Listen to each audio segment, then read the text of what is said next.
اب میں آپ کے سامنے اس شخصیت کا مختصر سا تعارف کراؤں گا جس کو سننے کے لیے ہم سب آج اتنی بڑی تعداد میں اپنے بہت سارے کاموں کو چھوڑ کر، ضروریات کو چھوڑ کر یہاں جمع ہوئے ہیں۔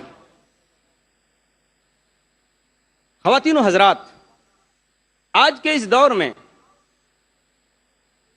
جس میں ہم اور آپ سانس لے رہے ہیں، یہ انتہائی پرآشوب اور پرفتن دور ہے۔ آج اسلام کو بہت سارے چیلنجوں کا سامنا ہے۔ اسلام دشمن طاقتوں کی دشمنی کا ایک پہلو یہ بھی ہے کہ اگر مسلمان رسمی اسلام کو نہیں چھوڑتے تو نہ چھوڑیں، مگر وہ مسلمان بھی نہ رہیں۔ اسی نظریے کو عملی جامہ پہنانے کے لیے ایک عرصے سے مغربی مشنریاں اور سیاسی طاقتیں اس میں زیادہ دلچسپی نہیں رکھتی کہ کتنے مسلمان اپنا دین چھوڑ چکے ہیں، بلکہ وہ یہ دیکھ رہے ہیں کہ مسلمان مغربی کلچر کو اپنانے میں ہی اپنی نجات سمجھیں۔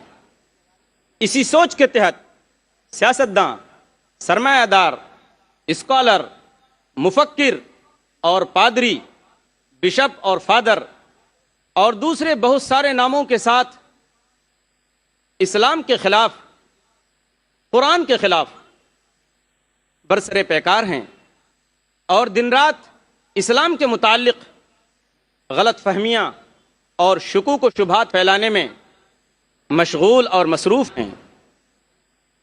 کبھی سائنسی تحقیقات کی آڑ میں قرآن اور اسلام پر حملہ کیا جاتا ہے، تو کبھی سماجی و اخلاقی حوالے سے اس کی تعلیمات کا مذاق اڑایا جاتا ہے۔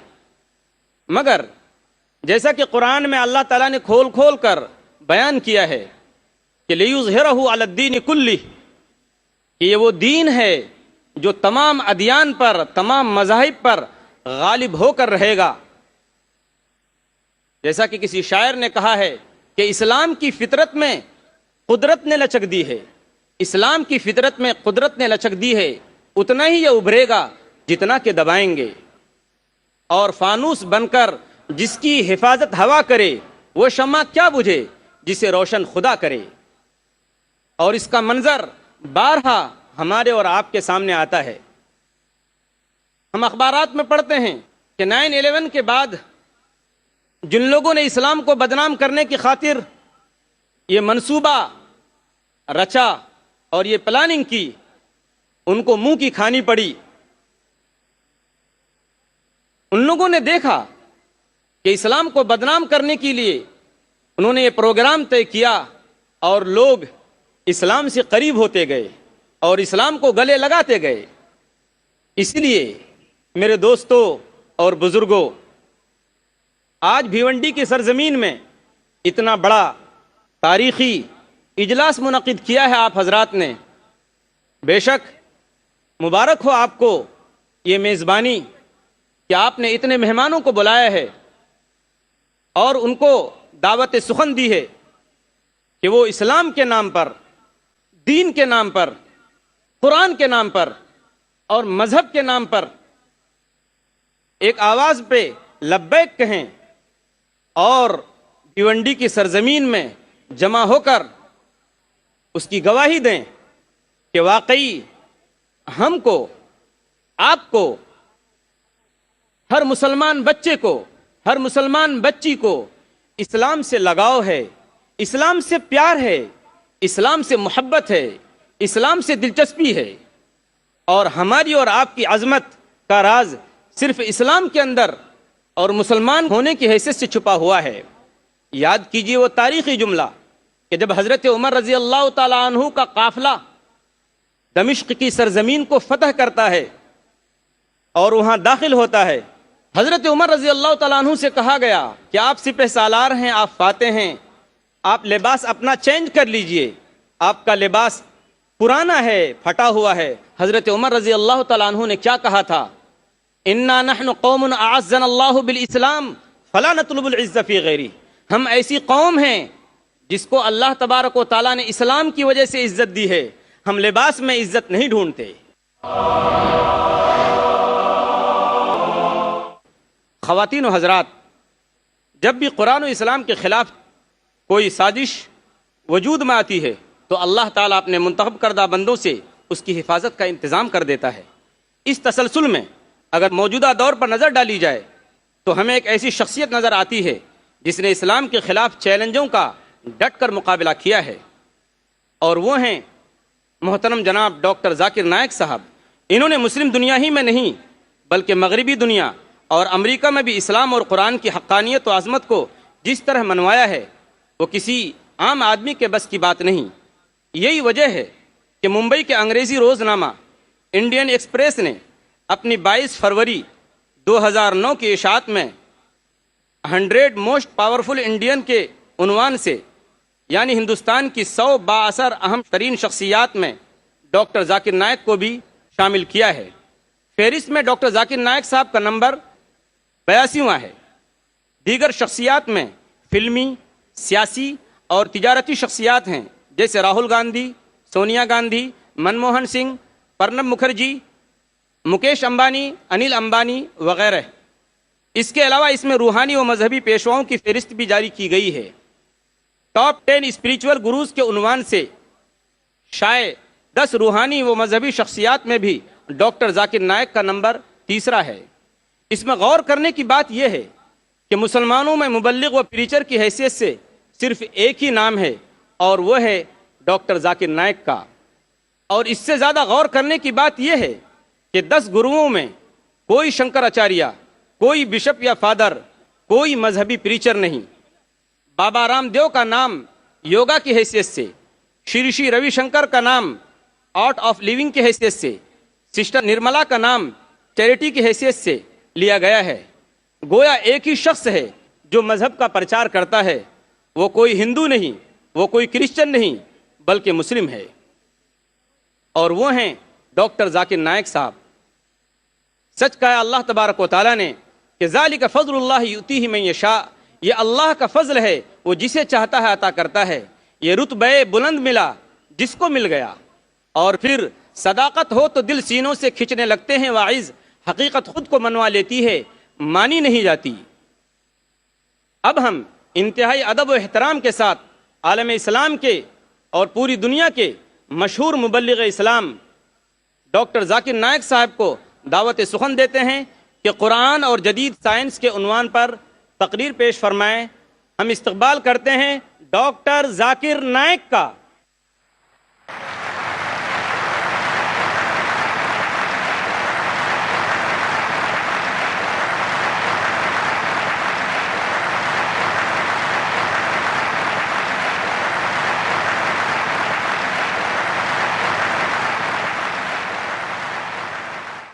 الحمدللہ والصلاة والسلام علی رسول اللہ وعلی آلہ وصحبہ اجمعین، اما بعد، اعوذ باللہ من الشیطان الرجیم، بسم اللہ الرحمن الرحیم۔ اولم یر الذین کفروا ان السماوات والارض کانتا رتقا ففتقناہما وجعلنا من الماء کل شیء ہے افلا یؤمنون۔ رب اشرح لی صدری ویسر لی امری واحلل عقدۃ من لسانی یفقہوا قولی۔ میرے محترم بزرگوں اور میرے عزیز بھائیوں اور بہنوں، السلام علیکم ورحمۃ اللہ وبرکاتہ۔ اللہ سبحانہ و تعالیٰ کی سلامتی، برکت اور رحمت آپ سب پر ہو۔ مجھے بے حد خوشی ہو رہی ہے کہ الحمدللہ 10 سال بعد میں پھر سے بھیونڈی شہر میں موجود ہوں تقریر کرنے کے لیے۔ مجھے یاد ہے کہ تقریباً 10 سال پہلے میں نے مینا ٹھاکرے ہال میں ایک تقریر کی تھی، یونیورسل بردرہڈ، عالمی بھائی چارہ، اور آج میں آپ کے سامنے اسٹیڈیم میں ہوں۔ جیسے آپ جانتے ہیں کہ میں اکثر تقریر انگریزی میں کرتا ہوں، اور 10 سال پہلے بھی انگریزی میں کی تھی۔ چند مواقع پر جب آرگنائزر اصرار کرتے ہیں کہ میں کچھ بات اردو میں کہوں تو میں کوشش کرتا ہوں میرے کمزور ہندی یا اردو میں کچھ بات کہوں۔ چونکہ میں نے تعلیم انگریزی میں حاصل کی ہے تو ظاہر ہے اس اردو یا ہندی تقریر میں کافی غلطیاں کروں گا، اسی لیے تقریر کے شروع میں ہی میں آپ سب سے معذرت چاہتا ہوں اور آپ سے درخواست کرتا ہوں کہ آپ میرے تقریر کے پیغام پہ توجہ دیجیے اور میری غلطیوں کو نظر انداز کیجیے۔ آج کی تقریر کا موضوع ہے قرآن اور جدید سائنس۔ اور جیسے آپ جانتے ہیں کہ جتنے سائنٹیفک ٹرمنالوجیز ہے وہ اکثر انگریزی میں ہیں، سائنس کے جتنے الفاظ ہیں اکثر انگریزی میں ہیں، اور کیونکہ میں نے سائنس بھی انگریزی میں پڑھی ہے اسی لیے اس اردو تقریر میں مجھے اور دقت ہوگی۔ اسی لیے اللہ تعالیٰ سے دعا کرتا ہوں، اور جب ہم انگریزی سائنٹیفک ٹرمنالوجیز کو اردو میں ترجمہ کرتے تو اکثر عوام اسے نہیں سمجھتی۔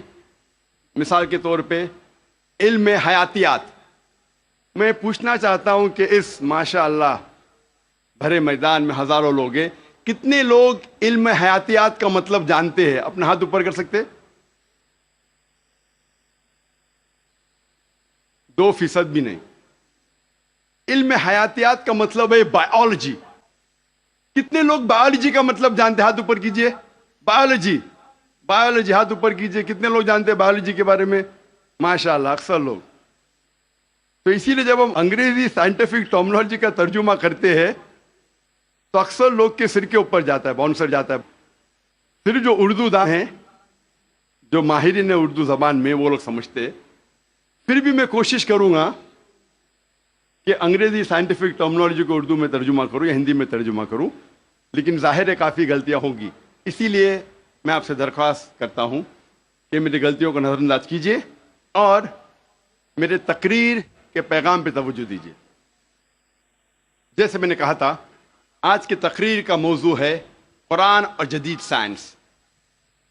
قرآن اللہ سبحانہ و تعالیٰ کی آخری وحی ہے جو نازل کی گئی تھی آخری پیغمبر محمد صلی اللہ علیہ وسلم پر۔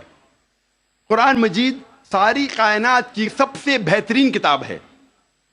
قرآن مجید ساری انسانیت کے لیے ایک پیغام ہے۔ قرآن مجید اللہ سبحانہ و تعالیٰ کی آخری کتاب ہے جو نازل ہوئی تھی محمد صلی اللہ علیہ وسلم پر۔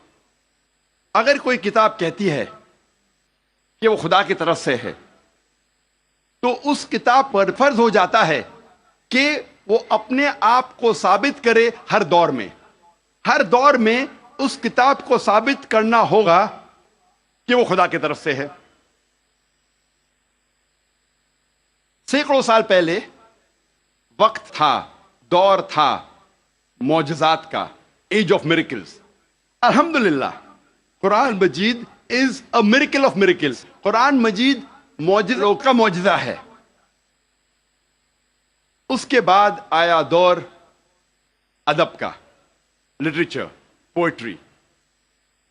الحمدللہ مسلمان اور غیر مسلمان عربی داں یہ کہتے ہیں کہ عربی میں سب سے بہترین کتاب عربی ادب کے لحاظ سے وہ ہے قرآن مجید۔ اور اللہ سبحانہ و تعالیٰ چنوتی دیتے ہیں قرآن مجید میں۔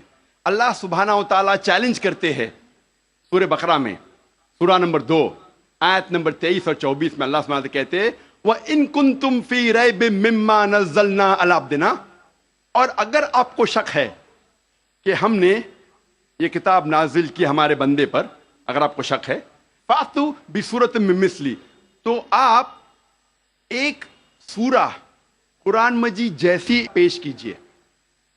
مِن مِّثْلِهِ، ہو بہو نہیں، قرآن مجید جیسی ایک سورہ آپ پیش کیجئے۔ وَادْعُوا شُهَدَاءَكُم مِّن دُونِ اللَّهِ إِن كُنتُمْ صَادِقِينَ، اور بلاؤ اپنے مددگار کو اور اپنے گواہ کو اللہ کے علاوہ اگر آپ سچے ہیں۔ فَإِن لَّمْ تَفْعَلُوا، اور اگر آپ نہیں پیش کر سکتے، وَلَن تَفْعَلُوا، اور آپ ہرگز پیش نہیں کر سکتے، فَاتَّقُوا النَّارَ الَّتِي وَقُودُهَا النَّاسُ وَالْحِجَارَةُ أُعِدَّتْ لِلْكَافِرِينَ، تو ڈرو اس آگ سے جس کا ایندھن انسان اور پتھر ہے، جو انکار کرنے والوں کے لیے تیار کیا ہے۔ اللہ سبحانہ و تعالی ان دو آیتوں میں چنوتی دیتے ہیں، انسانوں کو چیلنج کرتے ہیں۔ یہ اس وقت دور تھا عربی ادب کا، اس وقت عربوں کو ناز تھا اپنی عربی زبان پر، اور وہ سمجھتے تھے کہ ان سے بہتر دنیا میں کوئی نہیں ہے۔ اس وقت اللہ سبحانہ و تعالیٰ قرآن مجید نازل کرتے ہیں اور ساری انسانیت کو چنوتی دیتے ہیں، چیلنج کرتے ہیں کہ اگر آپ کو شک ہے کہ یہ کتاب خدا کی طرف سے نہیں ہے تو آپ قرآن مجید جیسی ہو بہو نہیں، ملتی جلتی ہو بہو تو دور کی بات ہے، ایک سورہ پیش کرو، اور قرآن مجید کی سب سے چھوٹی سورت ہے 3 آیتوں کی، صرف 10 الفاظ۔ بہت لوگوں نے کوشش کی، ایک انسان نے بھی کامیابی نہیں پائی، اور تا قیامت کوئی بھی قرآن مجید جیسی قریباً ایک سورہ بھی پیش نہیں کر پائیں گا۔ لیکن آج کا دور ادبی دور نہیں ہے، it's not an age of literature and poetry. اگر کوئی کتاب اپنے آپ کو خدا کی طرف سے کہتی ہے اور ادبی انداز میں کہتی ہے کہ دنیا چپٹی ہے، دنیا سپاٹ ہے، کیا آج کا جدید انسان اس بات کو تسلیم کرے گا؟ بالکل نہیں، کیونکہ آج کا دور ادبی دور نہیں ہے، آج کا دور ہے جدید سائنس کا دور۔ آج ہم کوشش کریں گے یہ تحقیق کرنے کی قرآن اور جدید سائنس ملتے ہیں یا ٹکراتے ہیں، قرآن اور جدید سائنس ملتے ہیں یا قرآن اور جدید سائنس ٹکراتے ہیں۔ اس موضوع پہ ہم انشاءاللہ تذکرہ۔ ایک مشہور سائنسداں، فزسسٹ اور نوبل پرائز ونر جس کا نام البرٹ آئنسٹائن تھا، اس نے کہا science without religion is lame and religion without science is blind. Science مذہب کے بنا لنگڑی ہے اور مذہب سائنس کے بنا اندھا ہے۔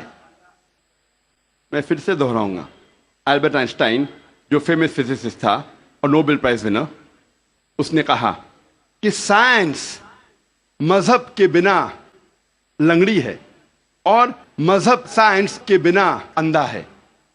میں آپ کو یاد دلانا چاہتا ہوں کہ قرآن مجید سائنس کی کتاب نہیں ہے، SCIENCE، لیکن ہے سائنس کی کتاب، SIGNS۔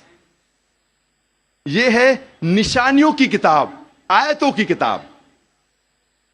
اور قرآن مجید میں 6000 سے زیادہ نشانیاں ہیں، 6000 سے زیادہ آیتیں ہیں، ان میں سے 1000 سے زیادہ الحمدللہ سائنس کے بارے میں ذکر کرتی ہے۔ آج کی اس تقریر میں میں صرف ان سائنٹیفک فیکٹس، سائنس کے حقائق کے بارے میں ذکر کروں گا which have been established، جو سائنسداں ثابت کر چکے ہیں۔ Scientific hypothesis, scientific theories, scientific نظریہ، ان کے بارے میں ذکر نہیں کروں گا، کیونکہ ہم جانتے ہیں کہ many a time scientific hypothesis theories take U-turns۔ یہ سائنس کے نظریے جو ہیں کئی بار وہ اپنے نظریے سے پلٹ جاتے ہیں۔ اسی لیے اس تقریر میں صرف میں سائنٹیفک فیکٹس کے بارے میں ذکر کروں گا، سائنس کے حقائق کے بارے میں۔ سب سے پہلے ہم تذکرہ کریں گے ایسٹرونومی کے بارے میں، فلکیات کے بارے میں۔ 35 سے 40 سال پہلے کچھ سائنسداں نے تحقیق کی ایک موضوع پہ، تخلیق کائنات، مطلب کریشن آف دی یونیورس۔ اور ان سائنسداں نے کہا کہ ہماری کائنات سب سے پہلے ایک پرائمری نیبولا تھا، بنیادی گولا، ابتدائی گولا۔ اس کے بعد there was a secondary separation, دوسری جدائی، دوسری علیحدگی، اور ایک بڑا دھماکہ ہوتا ہے بگ بینگ۔ اس کے بعد وجود میں آیا گیلیکسیز، کہکشائیں، ستارے، سیارے، چاند، سورج، اور یہ زمین جس میں ہم رہتے ہیں۔ اسے سائنسداں نے کہا بگ بینگ، بڑا دھماکہ۔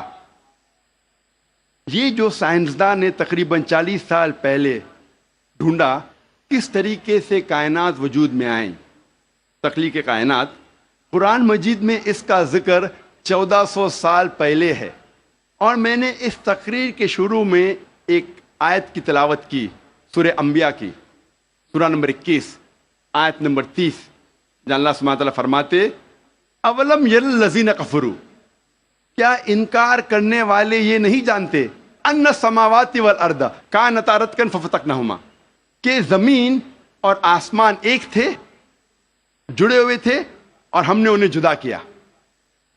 یہ جو تخلیق کائنات، creation of the universe, big bang, بڑا دھماکہ، جو سائنسداں کو 40 سال پہلے پتا چلا، قرآن مجید میں اس کا ذکر ہے 1400 سال پہلے۔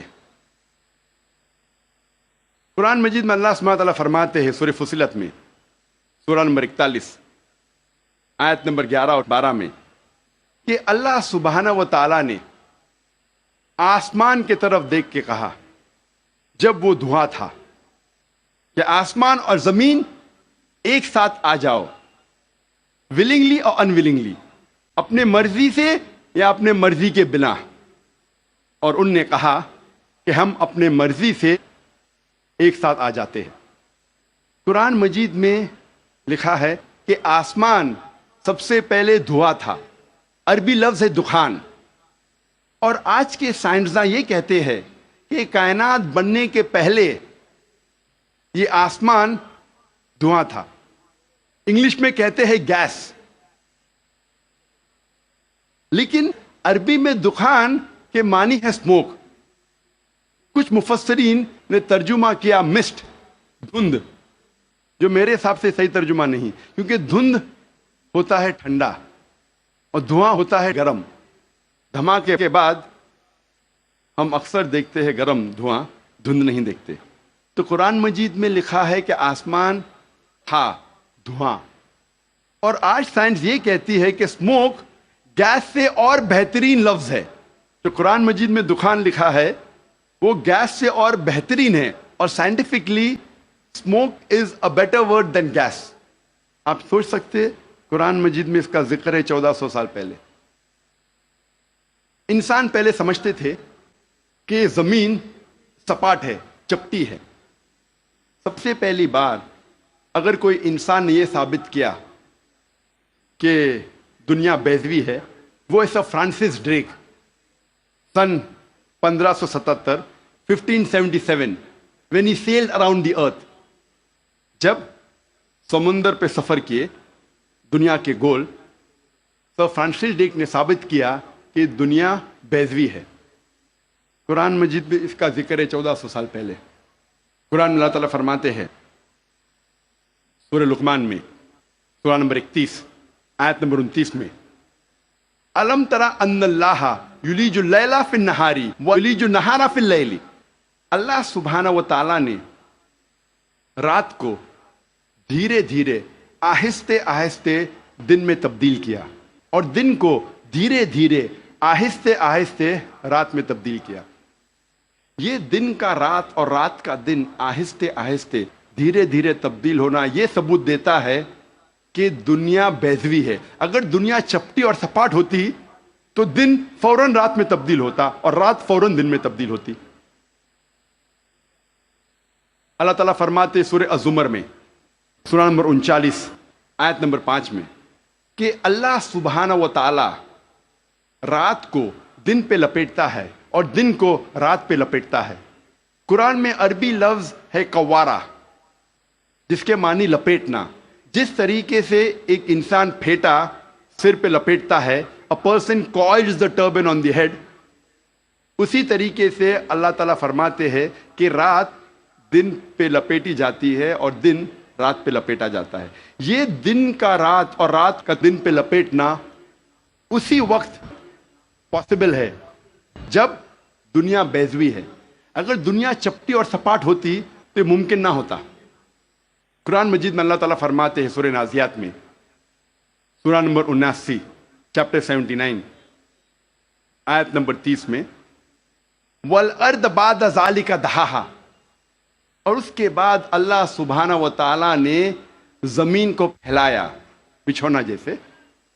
دہا کہ ایک معنی ہے پھیلانا، اور دہا کی دوسری معنی آتا ہے عربی لفظ دھویا سے، جس کے معنی ہے بیضا، جس کے معنی ہے انڈا۔ اور ہم جانتے ہیں کہ دنیا گول ہے، بیضوی ہے، اور ہم یہ بھی جانتے ہیں آج کہ دنیا پوری طریقے سے گول نہیں ہے، وہ اوپر اور نیچے سے from the poles it is flattened, اوپر اور نیچے سے چپٹی ہے، جسے ہم کہتے ہیں انگریزی میں جیو اسفیئریکل ان شیپ، عرضی بیضوی۔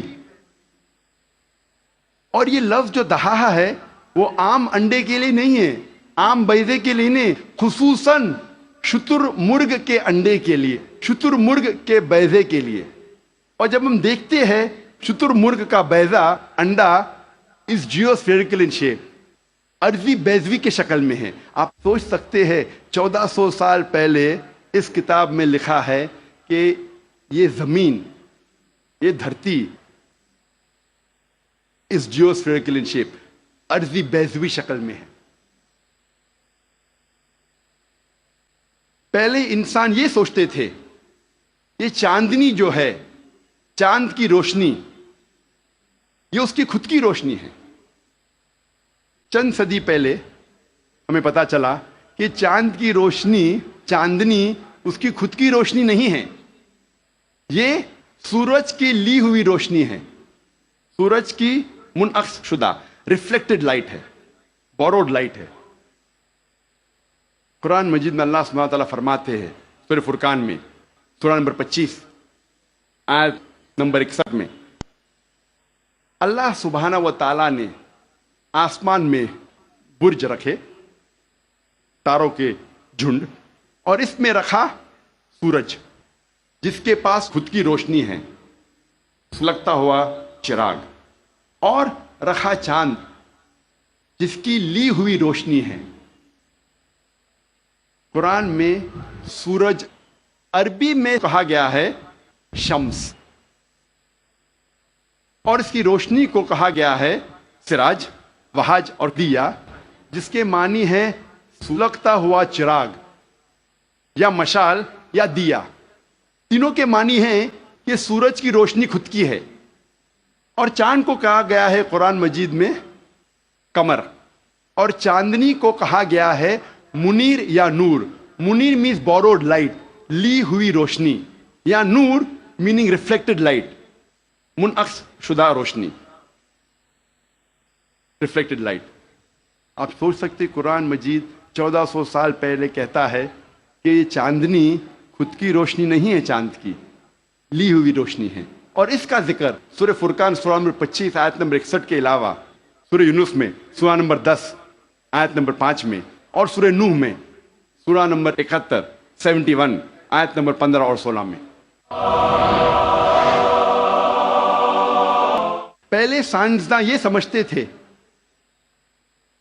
کہ زمین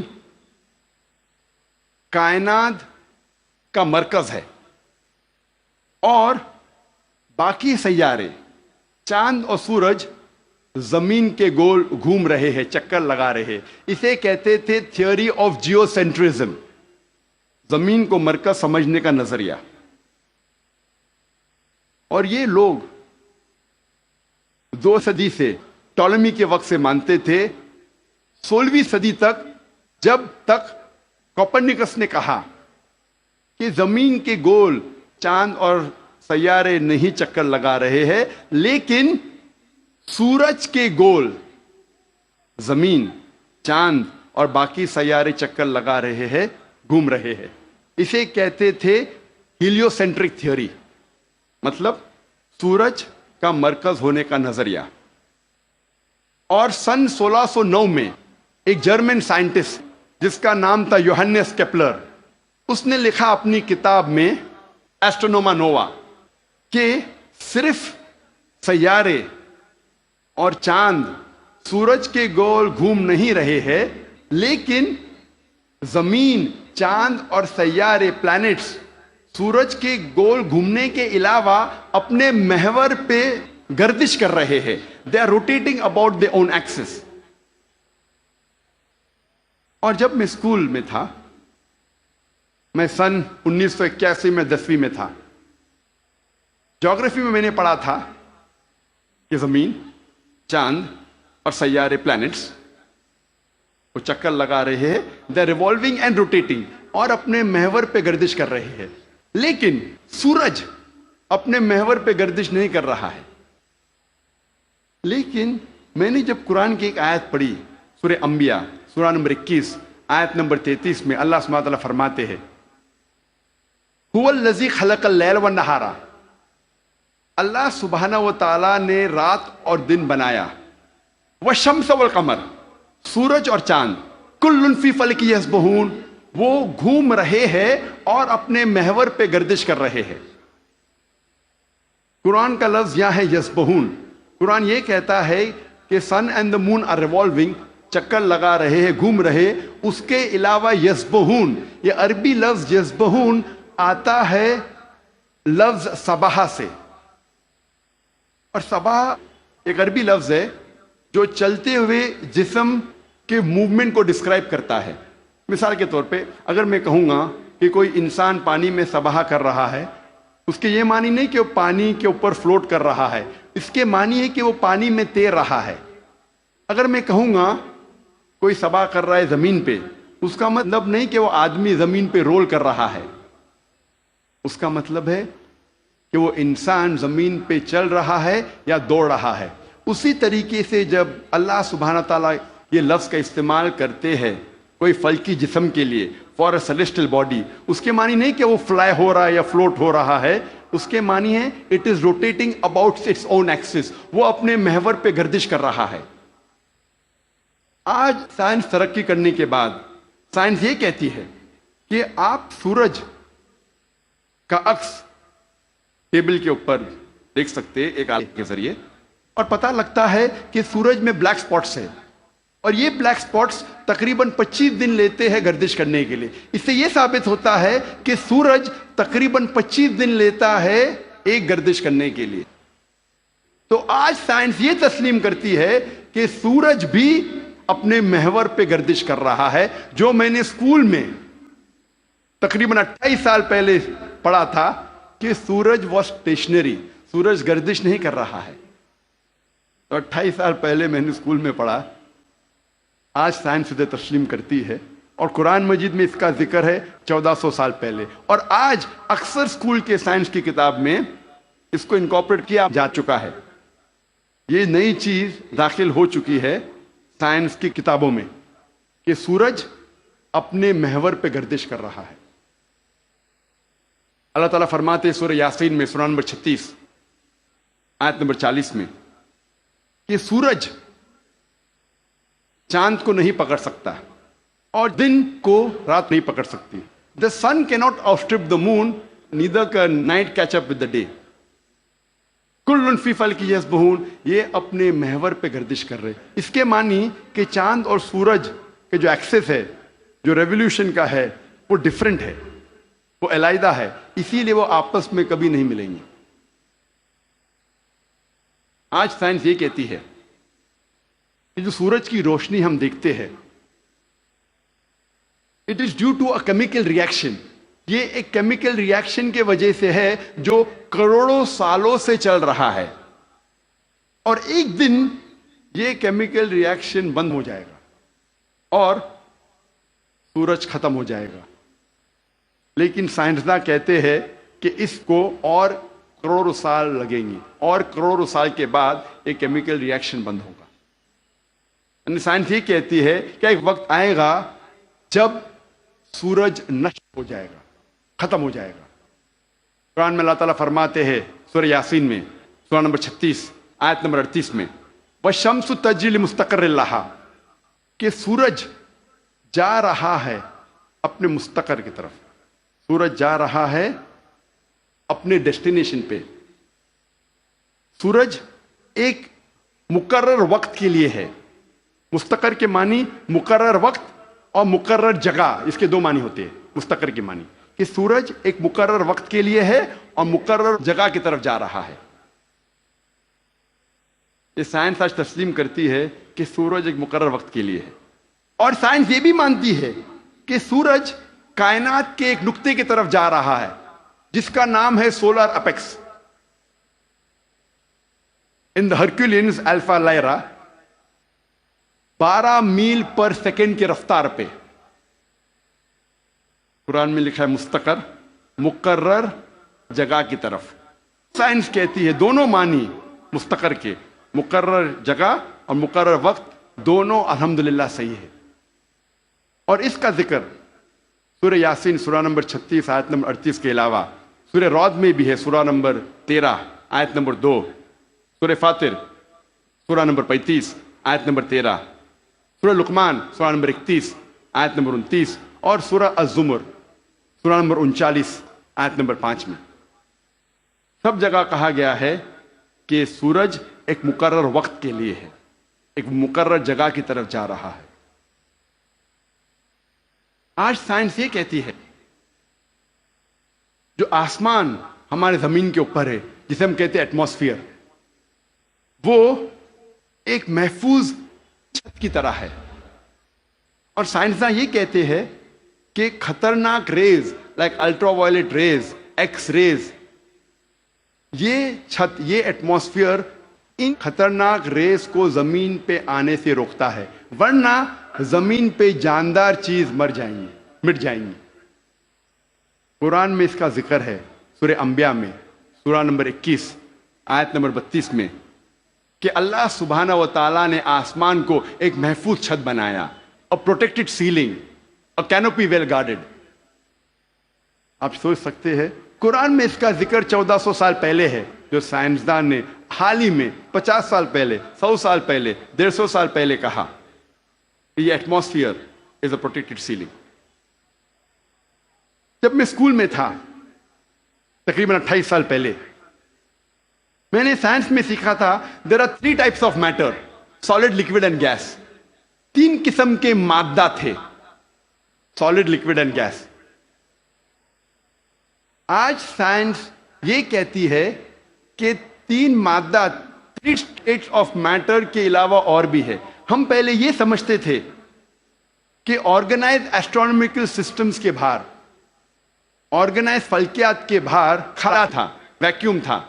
آج سائنس کہتی ہے کیا انٹرسٹیلر اسپیس، سیارے کے بیچ مادے کے پل ہے، بریجز آف میٹر ہے، جسے آج ہم کہتے ہیں پلازما، جسے سائنسداں کہتے ہیں 4th اسٹیٹ آف میٹر.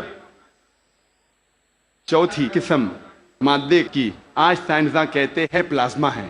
قرآن میں اس کا ذکر 1400 سال پہلے ہے، سورہ فرقان میں سورہ نمبر 25 آیت نمبر 59 میں 59 میں کہ اللہ سبحانہ و تعالیٰ نے زمین اور آسمان کو بنایا اور اس کے بیچ میں ساری چیزیں بنائیں. مطلب زمین اور آسمان کے بیچ میں ویکیوم نہیں ہے. آج سائنس اسے کہتی ہے مادے کے پل، بریجز آف میٹر، کہتی ہے پلازما ہے، 4th اسٹیٹ آف میٹر. اور اس کا ذکر سورہ فرقان سورہ نمبر 25 آیت نمبر 59 کے علاوہ سورہ ہجر میں سورہ نمبر 15 آیت نمبر 85 میں، سورہ سجدہ سورہ نمبر 32 آیت نمبر 4 میں، سورہ صفات سورہ نمبر 37 آیت نمبر 5، اور سورہ احقاف سورہ نمبر 46 46 آیت نمبر 3 میں کئی جگہ لکھا ہے کہ اللہ سبحانہ و تعالیٰ نے زمین اور آسمان بنائے اور اس کے بیچ میں ساری چیزیں. Talking about the 4th state of matter, plasma. ایک مشہور سائنٹسٹ جس کا نام ایڈوین ہبل ہے، اس نے کہا تھا کہ کائنات پھیل رہی ہے، دا یونیورس از ایکسپینڈنگ. اور قرآن میں اللہ تعالیٰ فرماتے ہیں سورہ ذاریات میں سورہ نمبر 51 آیت نمبر 47 آیت نمبر 47 میں کہ ہم نے یہ کائنات بنائی پھیلتی ہوئی. عربی لفظ مؤسیونا، پھیلنا. اور آج سائنس اس کو تسلیم کرتی ہے کہ ہماری کائنات پھیل رہی ہے، our universe is expanding.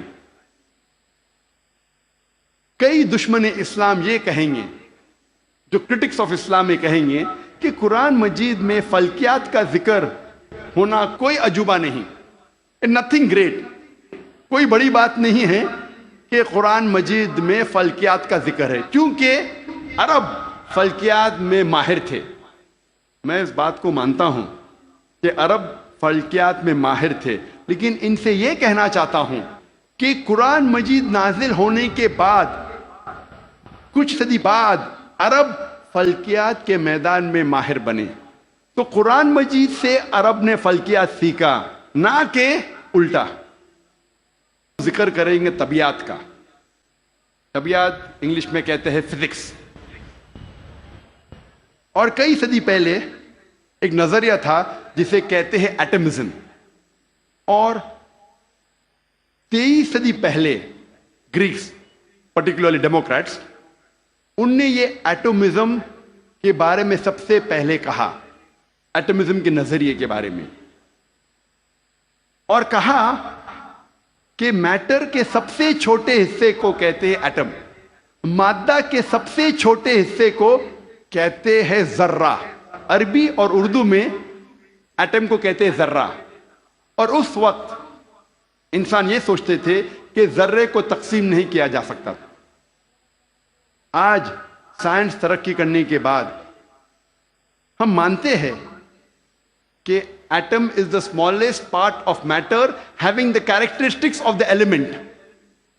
ذرہ مادے کا سب سے چھوٹا حصہ ہے جو ایلیمنٹ کے کیریکٹرسٹکس رکھتا ہے، لیکن یہ ذرہ تقسیم کیا جا سکتا ہے انٹو پروٹونز، الیکٹرونز، نیوٹرونز.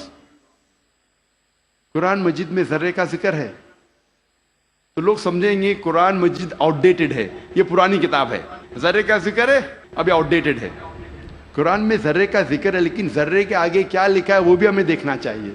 قرآن مجید میں لکھا ہے سورہ سبا میں، سورہ نمبر 34 آیت نمبر 3 میں، کہ انکار کرنے والے جب کہیں گے کہ وہ گھڑی کبھی بھی نہیں آئے گی، آخرت کے بارے میں، قیامت کے بارے میں، وہ گھڑی کبھی نہیں آئے گی، تو اللہ تعالیٰ فرماتے کہو ان سے ضرور آئے گی اللہ کی مرضی سے، جس کے پاس علم غیب ہے، جس کے علم میں چھوٹا سا ذرہ زمین اور آسمان میں، اور اس چیز جو ذرے سے چھوٹی ہے اور بڑی ہے اس کا علم بھی اس کی کتاب میں محفوظ ہے. تو قرآن مجید میں لکھا ہے کہ ذرے برابر چیز کا علم ہے اللہ کے پاس، اور ذرے سے چھوٹی چیز اور بڑی چیز کا علم بھی ہے. اور یہ انفارمیشن، یہ خبر دہرائی گئی ہے سورہ یونس میں، سورہ نمبر 10 آیت نمبر 61 میں، کہ اللہ سبحانہ و تعالی کے علم میں ہے ذرے جیسی چیز جو آسمان اور زمین پہ ہے، اور وہ چیز جو ذرے سے بھی چھوٹی ہے اور ذرے سے بڑی ہے اس کی کتاب میں محفوظ ہے. تو قرآن آؤٹ ڈیٹڈ نہیں ہے، قرآن اپ ٹو ڈیٹ ہے. قرآن پرانی کتاب نہیں، بٹ الحمدللہ جدید کتاب ہے. اب ہم ذکر کریں گے واٹر سائیکل کے بارے میں، پانی کے چکر کے بارے میں. ہم جو اسکول میں پڑھتے ہیں واٹر سائیکل کے بارے میں، پانی کے چکر کے بارے میں، سب سے پہلے اس جدید پانی کے چکر کا ذکر کیا تھا سر برنارڈ پیلیسی نے سن 1580 میں. اور ہم جانتے ہیں، ہم نے اسکول میں پڑھا ہے کہ water evaporate from the ocean, پانی سمندر سے بھاپ بن کے اوپر جاتا ہے، جڑ کے بادل بنتا ہے، بادل جڑتے ہیں اور اندرونی حصے میں ہوا کے ذریعے جاتے ہیں، پھر ان کی تقسیم ہوتی ہے اور پانی بادل سے برستا ہے. بارش برسنے کے بعد یہ پانی نہر بن کر، اسٹریم بن کے، لیک بن کے پھر سے جاتا ہے سمندر میں، اور یہ پانی کا چکر کمپلیٹ ہوتا ہے. پہلے لوگ کو 16ویں صدی کے پہلے اس کا علم نہیں تھا. 7 صدی قبل مسیح تھیلز آف ملیٹس نے کہا تھا یہ بارش کیسے آتی تھی. یہ جو اوشن کا سپرے ہے، سپرے آف دی اوشن، ہوا سے اٹھاتی تھی اور اندرونی حصے میں بارش جیسے برساتی تھی. یہ لوگ سمجھتے تھے بارش اس طریقے آتی تھی. لوگ کو یہ نہیں پتا تھا کہ زمین کے نیچے جو پانی ہے وہ کیسے جمتا تھا. کئی نظریات تھے. لوگ پہلے سوچتے تھے کہ یہ ہوا کا دباؤ پانی پہ، سمندر پہ، پانی کو زمین سے نیچے لے جاتا تھا اور اس طریقے سے زمین کے نیچے پانی آتا تھا. لوگ پہلے یہ سمجھتے تھے at the time of Plato کے وقت کہ یہ پانی ایک خفیہ راستے سے واپس جاتا تھا سمندر کی طرف. سمندر میں secret passage, the great abyss known as the Tartarus at the time of Pluto. ایک خفیہ راستے سے پانی زمین کے نیچے سے جاتا تھا سمندر میں, اسے کہتے تھے گریٹ ایبس ٹارٹرس. اور یہ لوگ سمجھتے تھے 16ویں صدی تک. 18ویں صدی میں ڈیسکارٹس بھی اس بات کو تسلیم کرتا تھا, اور 19ویں صدی میں ایرسٹوٹل کا نظریہ بھی لوگ سمجھتے تھے صحیح ہے کہ viper was picked up and it condensed in mountain caverns which gave rise to underground lakes which was a source of water for the springs. یہ پانی کی بھاپ پہاڑ میں جم جاتی تھی اور پھر زمین کے نیچے بنتے تھے تالاب جو سپرنگز کو پانی دیتے تھے. یہ تالاب, انڈر گراؤنڈ تالاب جو ہے, سپرنگز کو پانی دیتے تھے.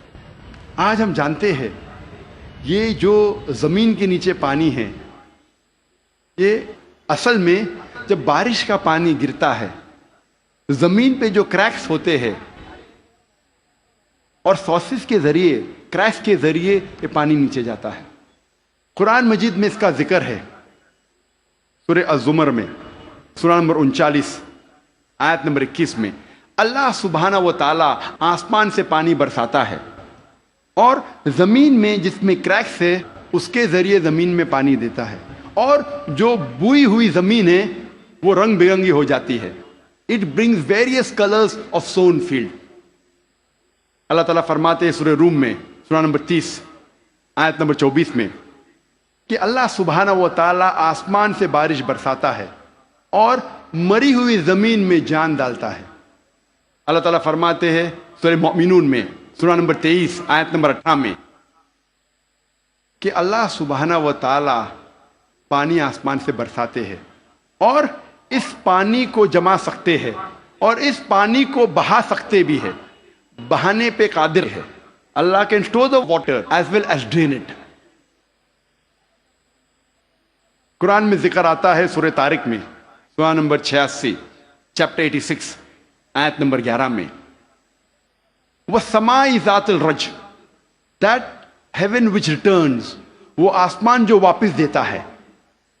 ایک معنی وَالسَّمَاءِ ذَاتِ الرَّجْ کی ہے کہ جو ڈینجرس ریز ہے, ultraviolet rays, X rays, جو زمین پہ آنے کے پہلے آسمان اسے واپس پھینک دیتا ہے اس طرف. اس کے علاوہ یہ جو پانی کا بھاپ ہے, واٹر ویپرائز ہوتا ہے, بادل میں بنتا ہے اور پھر سے یہ آسمان اس پانی کو زمین پہ برساتا ہے. وَالسَّمَاءِ ذَاتِ الرَّجْ. اللہ تعالیٰ فرماتے ہیں سورہ الحجر میں, سورہ نمبر 15 آیت نمبر 22 میں, We cause fecundating winds. ہم ہوا کے ذریعے بادل کو بھوجل کرتے ہیں. عربی لفظ لواقی, لقا سے آتا ہے, جس کا معنی ہے ٹو امپریگنیٹ, ٹو فیکنڈیٹ, برآور کرنا, بوجھل کرنا. ہوا بادل کو پولن گرینز کے ذریعے بوجھل کرتی ہے. It impregnates the cloud.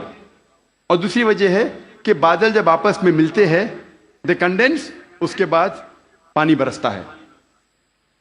قرآن میں اللہ تعالیٰ فرماتے ہیں سورہ نور میں, سورہ نمبر 24 آیت نمبر 43 میں, 43 میں, اللہ سبحانہ و تعالیٰ ہوا کے ذریعے بادل کو چلاتے ہیں, لے جاتے ہیں, جینٹلی پشز دا کلاؤڈز. پھر یہ بادل آپس میں جڑتے ہیں, بڑے ہو جاتے ہیں, اس کے بعد پانی بادل سے برستا ہے.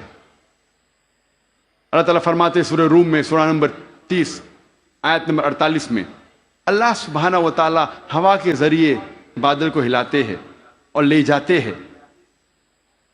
اندرونی حصے میں. اس کے بعد بادل کو چھوٹے چھوٹے حصے میں تقسیم کرتے ہیں. اس کے بعد پانی بادل سے برستا ہے. قرآن مجید میں پانی کے چکر کے بارے میں گہرائی سے ذکر ہے, تفصیل سے ذکر ہے کئی جگہ. سورہ اعراف میں, سورہ نمبر 7 آیت نمبر 57 میں, سورہ رعد سورہ نمبر 13 آیت نمبر 17 میں, سورہ فرقان سورہ نمبر 25 آیت نمبر 48 اور 49 میں, سورہ فاطر سورہ نمبر 35 آیت نمبر 9 میں, سورہ یاسین سورہ نمبر 36 آیت نمبر 34 میں, سورہ جاسیہ سورہ نمبر 45 آیت نمبر 5 میں, سورہ قوف سورہ نمبر 50 آیت نمبر 9 اور 10 میں, سورہ واقعہ سورہ نمبر 56 آیت نمبر 68 to 70, سورہ ملک سورہ نمبر 67 آیت نمبر 30, سورہ طارق سورہ نمبر 86 86 آیت نمبر 11. کئی آیتیں ہیں قرآن مجید میں جو تفصیل کے ساتھ ذکر کرتے ہیں پانی کے چکر کے بارے میں. صرف پانی کے چکر کے بارے میں اگر ذکر کرے گھنٹوں تک تقریر دے سکتے ہیں. صرف قرآن مجید میں پانی کے چکر کا ذکر. اب ہم تذکرہ کریں گے ارضیات کے بارے میں، جیولوجی. آج ماہرین ارضیات، جیولوجسٹ یہ کہتے ہیں کہ زمین کا ریڈیس نصف قطر، ریڈیس اردو میں کہتے ہیں نصف قطر، وہ تقریباً 3750 میل ہے. اور جو اندرونی حصہ ہے زمین کا وہ سیال ہے، لیکوڈ ہے، ہاٹ لیکوڈ، گرم سیال. اور اس میں کوئی جاندار چیز جی نہیں سکتی. لیکن اوپر کا حصہ ہے وہ سالڈ ہے، وہ ٹھوس ہے. اور اوپر جو سپرفیشل ارتھ کرسٹ ہے، زمین کی سطح، ارتھ کرسٹ، یہ بہت پتلی ہے، تقریباً 1 سے 30 میل پتلی، صرف 1% سے کم. اور بہت سے امکان ہے کہ یہ زمین کی سطح ہل جائیں گی، ارتھ کرسٹ ول شیک. آج سائنسداں یہ کہتے ہیں due to the folding phenomena it gives rise to mountain ranges. ایک فولڈنگ فینومینا ہے جس سے پہاڑ پیدا ہوتے ہیں، اور اس پہاڑ کی وجہ سے زمین کی سطح کو استحکام ملتا ہے، اسٹیبلٹی ملتی ہے. قرآن مجید میں اللہ تعالیٰ فرماتے ہیں سورہ نبا میں سورہ نمبر 78 78 آیت نمبر 6 اور 7 میں، ہم نے زمین بچھائی ہے والجبال اوتادا، اور پہاڑ کو اوتاد جیسا بنایا ہے. اوتاد عربی میں کہتے ہیں کھوٹے کو، ٹینٹ پیگز، سٹیکس میں ہو. اور ہم جانتے ہیں جب ٹینٹ پیگ کو زمین میں ہم ڈالتے ہیں، جب کھوٹے کو زمین میں ڈالتے ہیں تو اکثر حصہ زمین کے نیچے گڑ جاتا ہے، اوپری حصہ بہت کم رہتا ہے، 10% سے کم.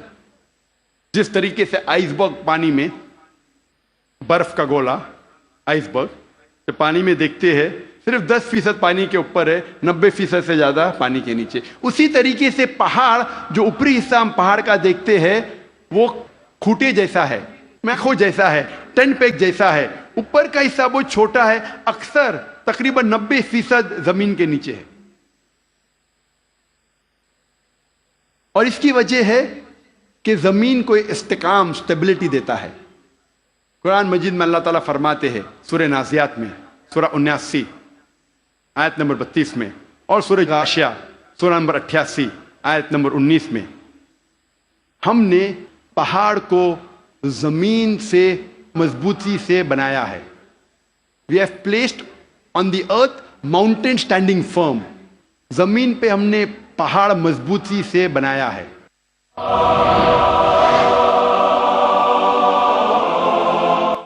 ارضیات میں، جیولوجی کے میدان میں ایک بہت اہم کتاب ہے جو اکثر دنیا بھر جب جیولوجی کے سبجیکٹ میں اسے گائیڈ مانا جاتا ہے، اس کتاب کا نام ہے ارتھ، زمین. اور اس کے ایک لیکھک، ون آف دا آتھرس، اس کا نام ہے ڈاکٹر فرینک پریس، جو یو ایس اے کے سائنس اکیڈمی کے پریزیڈنٹ تھے اور ex president of U S A Jimmy Carter کے سائنس ایڈوائزر تھے. ڈاکٹر فرینک پریس ارتھ کتاب میں پہاڑ کا نقشہ بناتے ہیں اور دکھاتے ہیں کہ پہاڑ کے جڑ زمین کے نیچے ہے، ویج شیپ. اور لکھتے اپنی کتاب میں کہ پہاڑ کا اہم مقصد ہے کہ زمین کو استحکام دینا، to give stability to the earth. اور قرآن میں ہو بہو وہی ذکر ہے 1400 سال پہلے. سورہ انبیاء میں سورہ نمبر 21 آیت نمبر 31 میں، سورہ نحل سورہ نمبر 16 آیت نمبر 15 اور سورہ لقمان سورہ نمبر 31 آیت نمبر 10 میں، کہ ہم نے زمین پر پہاڑ جمع کے رکھا ہے تاکہ زمین نہ ہلے. قرآن میں لکھا ہے پہاڑ کا اہم مقصد ہے زمین کو ہلنے سے بچانا، to give stability to the earth, to prevent the earth from shaking. آپ سوچ سکتے ہیں قرآن مجید میں 1400 سال پہلے اس کا ذکر ہے، اور سائنسدان نے آج کل حال ہی میں 50 سال پہلے، 100 سال پہلے، 200 سال پہلے اسے تسلیم کیا، اور قرآن میں اس کا ذکر 1400 سال پہلے ہے۔ اب ہم تذکرہ کریں گے علم بحر کے بارے میں، اوشنوگرافی کے بارے میں۔ اور اوشنوگرافی کے فیلڈ میں قرآن مجید میں اللہ سبحانہ تعالیٰ فرماتے ہیں سورہ فرقان میں، سورہ نمبر 25 آیت نمبر 53 میں 53 میں، اللہ سبحانہ و تعالیٰ نے 2 قسم کے پانی بنائے ہیں، ایک پینے والا اور میٹھا، اور دوسرا کھارا اور کڑوا، اور دونوں کے بیچ اللہ نے ایک برزخ بنایا ہے، بنا دکھنے والا ایک ویل، ایک پردہ۔ عربی میں لفظ برزخ، برزخ کے معنی پردہ۔ جس طریقے سے انسان مرتا ہے اور واپس سے قیامت میں اٹھنے کے پہلے ہم کہتے ہیں برزخ میں ہے، انسین، جو دیکھے نہیں جا سکتا ہے وہ زندگی، قرآن میں کہا گیا برزخ، نہ دیکھے جانے والا پردہ۔ قرآن میں پھر سے اس کا ذکر ہے سورہ رحمان میں، سورہ نمبر 55 آیت نمبر 19 اور 20 میں، جو آج ہمارے ننھے سے قاری نے اس کی تلاوت کی۔ مرج البحرین یلتقیان بینہما برزخ یابغیان، کہ اللہ سبحانہ و تعالیٰ نے 2 قسم کے پانی بنائے جو آپس میں ملتے ہیں، لیکن ان کے درمیان ایک برزخ ہے، ان کے درمیان ایک پردہ ہے۔ لوگ پہلے جانتے تھے کہ 2 قسم کے پانی ہیں، کھارا اور میٹھا، کھارا پانی میٹھا پانی، لیکن مفسرین قرآن یہ نہیں سمجھ پاتے تھے اللہ تعالیٰ کیا کہنا چاہتا ہے جب کہتا ہے کہ کھارے اور میٹھے پانی کے درمیان برزخ ہے۔ پانی آپس میں ملتا ہے لیکن یہ ایک دوسرے سے گھل مل نہیں سکتا۔ کھارا پانی اور میٹھا پانی ملتا ہے لیکن ان کے درمیان برزخ ہے، تاکہ ایک پانی دوسرے پانی میں مل نہیں سکے۔ تو مفسر قرآن یہ سمجھ نہیں پاتے تھے اللہ تعالیٰ کیا فرمانا چاہتا ہے۔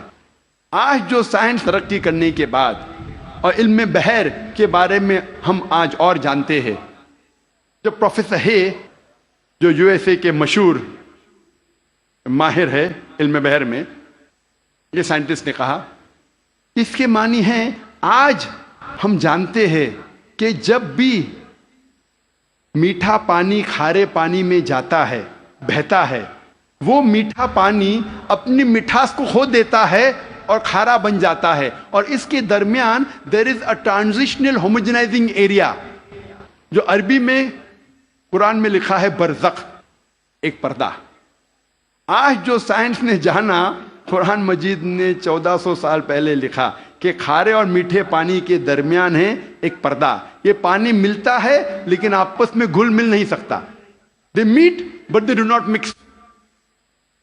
اور سب سے بہترین مثال جو ہم آنکھ سے دیکھ سکتے ہیں وہ ساؤتھ افریقہ میں، in the southern part in the Cape area، دونوں کھارا اور میٹھا پانی ملتا ہے، ہم دیکھ سکتے، ہم یہ بھی دیکھتے ہیں کہ دونوں پانی کا رنگ الگ ہے۔ یہ مثال ہم ایجپٹ، مصر میں بھی دیکھ سکتے ہیں، جب river Nile flows into the Mediterranean sea, river Nile بہتی ہے میڈیٹرینین سی میں۔ اور سب سے بہترین مثال ہے گلف سٹریم، جو ہزاروں میلوں تک چلتی ہے۔ گلف سٹریم شروع ہوتی ہے گلف آف میکسیکو میں، نارتھ ورڈ جاتی ہے toward the east coast of North America, پھر جاتی ہے eastward toward the west coast of Europe, ہزاروں میل بہتی ہے، دونوں پانی لیکن علیحدہ ہے، یا سپریٹ، ڈسٹنکٹ۔ اگر آپ کشتی میں سفر کر رہے ہیں اس گلف سٹریم کے کنارے پہ، اور پانی ایک طرف سے لیں گے اور پانی دوسرے طرف سے لیں گے، تو پتا چلتا ہے ایک پانی میٹھا ہے ایک کھارا۔ اس کی حرارت، اس کی ٹیمپریچر بھی ڈیفرنٹ ہے۔ قرآن مجید میں اس کا ذکر ہے 1400 سال پہلے۔ میں اور ایک مثال پیش کروں گا قرآن مجید میں علم بحر کی۔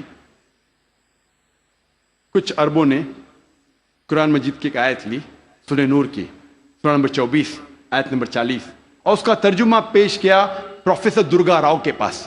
پروفیسر درگا راؤ اس وقت کنگ عبدالعزیز یونیورسٹی جدہ میں پڑھاتے تھے، اور وہ ماہر تھے علم بحر میں، he was a Marine geologist. اور ترجمہ پیش کیا اور کہا آپ کا اس قرآن کی آیت پہ کیا خیالات ہے۔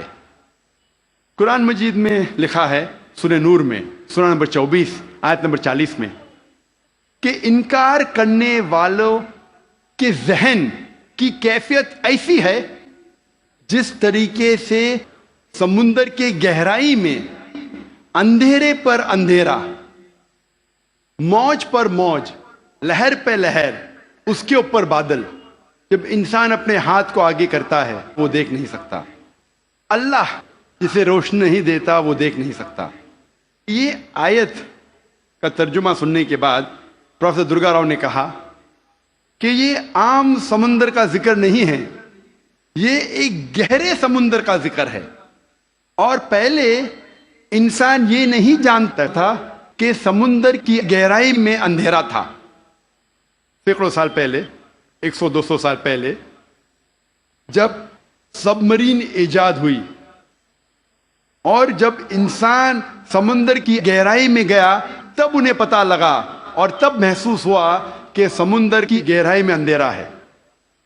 عام انسان 20 میٹر سے زیادہ جب سمندر میں اندر جاتا ہے تو وہ تیر نہیں سکتا، اور 200 میٹر سے زیادہ اندر جائے گا بنا کوئی آلہ کے، بنا کوئی ایکوپمنٹ کے، تو وہ انسان مر جائے گا۔ آج سب مرین کے ذریعے ہم انڈر واٹر جا سکتے، ہمیں پتا چلتا ہے کہ سمندر کی گہرائی میں اندھیرا ہے۔ پروفیسر درگا راؤ نے کہا اندھیرا 2 وجہ کے لیے ہے۔ سب سے پہلی وجہ ہے جب روشنی پانی میں داخل ہوتی ہے، روشنی کی کرن، تو ایک کے بعد ایک رنگ پانی میں جذب ہوتا ہے۔ آج سائنس یہ کہتی ہے کہ روشنی کی کرن 7 رنگ سے بنی ہوئی ہے، وب گیور، وائلٹ، انڈیگو، بلو، گرین، یلو، اورنج اور ریڈ۔ وائلٹ، انڈیگو، بیگنی، بلو، نیلا، گرین، ہرا، یلو، پیلا، اورنج، نارنگی، ریڈ، لال۔ سب سے پہلے 10 یا 15 میٹر پانی کے نیچے لال رنگ جذب ہو جاتا ہے۔ اسی لیے انسان اگر پانی میں 30 میٹر کی گہرائی پہ جاتا ہے، اگر اسے چوٹ لگتی ہے اور خون بہنے لگتا ہے تو وہ انسان اپنے خون کا لال رنگ دیکھ نہیں سکے گا۔ 30 سے 50 میٹر جذب ہوتا ہے نارنگی رنگ، 50 سے 100 میٹر کے درمیان پانی کے نیچے جذب ہوتا ہے پیلا رنگ، 100 سے 200 میٹر کے درمیان جذب ہوتا ہے ہرا رنگ، اور 200 میٹر کے بعد پانی کے نیچے جذب ہوتا ہے نیلا رنگ، اور اس کے نیچے پورا اندھیرا ہے۔ قرآن مجید میں لکھا ہے انکار کرنے والے کی ذہن کی کیفیت، انکار کرنے والے جو خدا کا انکار کرتے ہیں، جو خدا میں نہیں مانتے، اللہ سبحانہ وتعالیٰ میں نہیں مانتے، انکار کرنے والے کی ذہن کی کیفیت ایسی ہے جس طریقے سے گہرے سمندر میں اندھیرا پہ اندھیرا، لہر پہ لہر، اس کے اوپر بادل۔ دوسری وجہ اندھیرے کی ہے، پروفیسر درگا راؤ کہتے ہیں، وہ ہے بادل۔ جب سورج کی روشنی آتی ہے کئی بار بادل اس روشنی کو جذب کر لیتا ہے، اس لیے بادل کے نیچے ہم دیکھتے ہیں اندھیرا، اور جو روشنی بادل کے ذریعے جذب نہیں ہوتی اور جب سمندر میں جاتی ہے، کئی بار جو سمندر کے اوپر لہریں ہیں وہ لائٹ ریز کو ریفلیکٹ کرتی ہے، اور جو لائٹ ریز، جو روشنی کی کرن ریفلیکٹ نہیں ہوتی وہ سمندر میں داخل ہوتی ہے، اور جیسے میں نے کہا ایک رنگ کے بعد ایک رنگ جذب ہوتا ہے۔ قرآن مجید میں لکھا ہے انکار کرنے والے کی ذہن کی کیفیت ایسی ہے جس طریقے سے گہرے سمندر میں اندھیرے پہ اندھیرا، لہر پہ لہر۔ اس کی کیا معنی؟ لہر پہ لہر۔ ہم انسان جانتے تھے کہ سمندر کے اوپر لہر ہے، لیکن سن 1900 میں ہمیں پتا لگا کہ سمندر کے نیچے بھی لہر ہے، اسے کہتے ہیں انٹرنل ویوز، اندرونی لہر، جو ڈفرینشیٹ کرتی ہے superficial part of the ocean کو deep part of the ocean سے۔ یہ اندرونی لہر تقسیم کرتی ہے سمندر کو اوپری سے اور اندرونی حصے میں۔ اوپری حصہ superficial part is lit up and warm, گرم ہوتا ہے اور اس میں روشنی ہوتی ہے۔ جو گہرا بھاگ ہوتا ہے سمندر کا وہ اندھیرا ہوتا ہے اور ٹھنڈا ہوتا ہے۔ یہ انٹرنل ویوز، اندرونی لہر ہمیں پتا چلی تقریباً 110 سال پہلے. قرآن میں لکھا ہے لہر پر لہر، یعنی اندرونی لہر کے اوپر ہے سپرفیشل ویوز. اسی لیے مچھلیاں بھی جب گہرائی میں جاتی ہے وہ دیکھ نہیں سکتی، اپنی خود کی روشنی لے جاتی ہے. ڈیو ٹو کیمیکل ریئیکشن مچھلی خود کی روشنی کے ذریعے دیکھ سکتی ہے گہرے اندھیرے میں. پروفیسر درگا راؤ نے کہا کہ یہ کتاب قرآن مجید انسان کی لکھی ہوئی کتاب ہو ہی نہیں سکتی. اور پروفیسر درگا راؤ نے کہا یہ کتاب خدا کی طرف سے ہے. اب ہم ذکر کریں گے علم حیاتیات، بائیولوجی کے بارے میں. قرآن مجید میں اللہ تعالیٰ فرماتے ہیں سورہ انبیاء میں سورہ نمبر 21 آیت نمبر 30، جس آیت کی تلاوت کی میں نے اس تقریر کے پہلے، اس کے آخری بھاگ میں اللہ تعالیٰ فرماتے وَجَعَلْنَا مِنَ الْمَاءِ كُلَّ شَيْءٍ ہے أَفَلَا يُؤْمِنُونَ، ہم نے ہر جاندار چیز کو پانی سے بنایا. آپ سوچ سکتے ہیں 1400 سال پہلے ریگستان میں جہاں پانی کی قلت تھی، وہاں قرآن مجید میں لکھا ہے ہر جاندار چیز ہم نے پانی سے بنائی. کون اسے مان سکتا تھا اس وقت؟ آج جب سائنس ترقی کرنے کے بعد ہمیں پتا چلتا ہے کہ ہر جاندار چیز میں سیل ہے، اس کا بیسک پارٹ ہے سائٹوپلازم جس میں 80% پانی ہے، اور ہر لیونگ آرگینزم میں 50 سے 90% پانی ہے، اور ہر جاندار چیز کو جینے کے لیے پانی کی ضرورت ہے. قرآن مجید میں لکھا ہے سورہ نور میں سورہ نمبر 24 آیت نمبر 45 میں ہم نے ہر جانور کو پانی سے بنایا. قرآن مجید میں لکھا ہے سورہ فرقان میں سورہ نمبر 25 آیت نمبر 54 میں ہم نے ہر انسان کو پانی سے بنایا ہے. اب ہم ذکر کریں گے علم نباتات کا. نباتات کے معنی ہے باٹنی.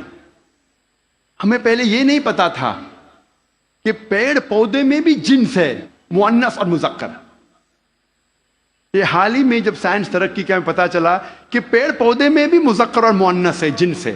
قرآن مجید میں اس کا ذکر ہے سورہ طٰہٰ میں سورہ نمبر 20 آیت نمبر 53 میں آیت نمبر 53 میں اللہ سبحانہ و تعالیٰ آسمان سے پانی برساتا ہے اور اس کے ذریعے پیڑ اور پودے جوڑوں میں پیدا کرتا ہے، مؤنث اور مذکر. اللہ تعالیٰ فرماتے ہیں سورہ رعد میں سورہ نمبر 13 آیت نمبر 3 میں کہ ہر پھل ہم نے بنایا جوڑے میں 2 اور 2. آپ سوچ سکتے ہیں 1400 سال پہلے جو ہم نے حال ہی میں جانا کہ پیڑ پودے میں بھی جنس ہے، مؤنث اور مذکر. اللہ تعالیٰ فرماتے ہیں سورہ ذاریات میں سورہ نمبر 51 آیت نمبر 49 ہم نے ہر چیز جوڑے میں بنائی. تو جاندار ہے یا جاندار نہیں ہے، ہر چیز ہم نے جوڑے میں بنائی. مثال کے طور پہ الیکٹریسٹی ہے، فینومینا آف الیکٹریسٹی، اس میں بھی جوڑے ہے، positive and negative, electrons and protons. Quran مجید میں اللہ تعالیٰ فرماتے ہیں سورہ یاسین میں سورہ نمبر 36 آیت نمبر 36 میں ہر چیز جو زمین سے پیدا ہوتی ہے، ہر انسان کو ہم نے جوڑے میں بنایا ہے، اور جو چیز انسان جانتے ہیں اور نہیں جانتے ہیں اس کو بھی ہم نے جوڑے میں بنایا ہے. اللہ تعالیٰ فرماتے ہیں کہ اللہ تعالیٰ نے سب چیز جوڑے میں بنائی. اب ہم ذکر کریں گے علم حیوانات کا، زوالوجی، علم حیوانات، زوالوجی. اللہ تعالیٰ فرماتے ہیں قرآن مجید میں سورہ انعام میں سورہ نمبر 6 آیت نمبر 38 میں ہر جانور جو زمین پہ چلتا ہے، ہر پرندہ جو آسمان میں اڑتا ہے، ہم نے انہیں انسان جیسے گروہوں میں رہنا سکھایا ہے. We have made them to live in communities like the human beings, the animals and the birds. اور آج سائنس تسلیم کرتا ہے کہ جانور اور پرندے بھی انسان جیسے گروہوں میں رہتے ہیں. They live in communities. اللہ تعالیٰ فرماتے سورہ نحل میں سورہ نمبر 16 آیت نمبر 68 اور 69 میں 60 اور 69 میں اللہ سبحانہ و تعالیٰ نے شہد کی مکھی کو سکھایا ہے کہ وہ اپنا چھتا بنائیں پیڑ میں، پہاڑ میں، انسان جہاں رہتے ہیں وہاں، اور مہارت کے ساتھ اپنا راستہ ڈھونڈے. اللہ تعالیٰ کیا کہنا چاہتا ہے جب کہتا ہے کہ ہم نے سکھایا شہد کی مکھی کو مہارت کے ساتھ اپنا راستہ ڈھونڈے؟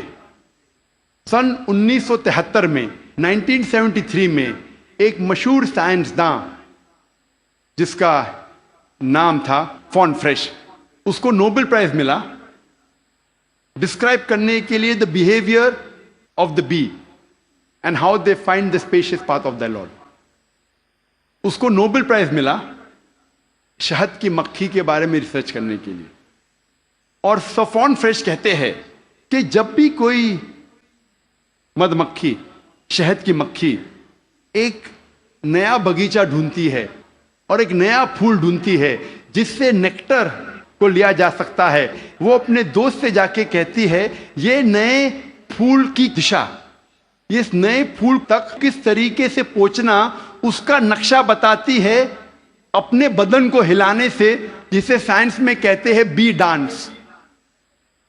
شہد کے مکھی کا ناچنا اپنے بدن کو ہلانے کے ذریعے وہ بتاتی ہے کس طریقے سے اس نئے پھول کی طرف آپ پہنچ سکتے ہیں. اور یہ آج سائنس جانتا ہے due to high photographic methods.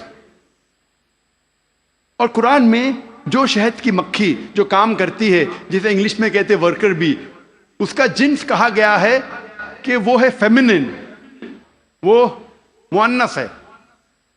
عربی میں کہا گیا فصل کی کلی، مطلب مؤنث. انسان پہلے سمجھتے تھے کہ وہ کام کرنے والی شہد کی مکھی ہے مذکر، میل ہے. اسی لیے شیکسپیئر اپنی کتاب میں لکھتا ہے ہنری the fourth میں کہ سولجر بیز، مرد شہد کی مکھی آپس میں بات کرتے ہیں اور رپورٹ کرتے ہیں راجا کے پاس. آج سائنس کہتی ہے کہ جو کام کرنے والے شہد کی مکھی وہ مذکر نہیں ہے، مؤنث ہے، دے آر فیمینائن. اور وہ راجا کے پاس جا کے رپورٹ نہیں کرتی، وہ رانی کے پاس جا کے رپورٹ کرتی ہے. آپ سوچ سکتے ہیں قرآن مجید 1400 سال پہلے اس ورکر بی کا جنس بھی بتاتا ہے کہ فیمینن ہے، مؤنث ہے. اللہ تعالیٰ فرماتے ہیں سورہ عنکبوت میں سورہ نمبر 29 آیت نمبر 41 میں کہ جو لوگ اللہ کے علاوہ جس کو مددگار بناتے ہیں ان کی مثال ہے مکڑی جیسی، لائک اے اسپائڈر. اور مکڑی اپنے لیے گھر بناتی ہے اور مکڑی کا گھر کمزور ہے.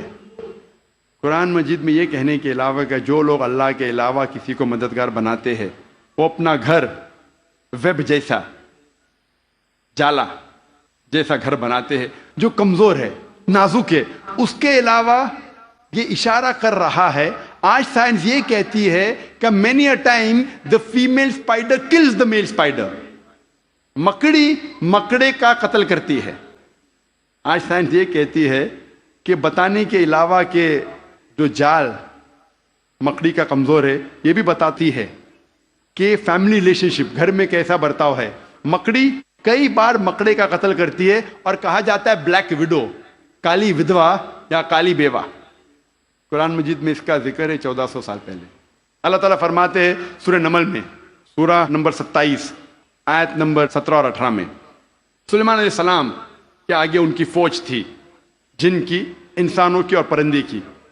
اور جب وہ چوٹی کی وادی کی طرف جا رہے تھے، ایک چوٹی کہتی ہے دوسرے چوٹیوں سے کہ آپ اپنے بل میں چلے جاؤ ورنہ سلیمان علیہ السلام انجانے میں ہمیں کچل لیں گے.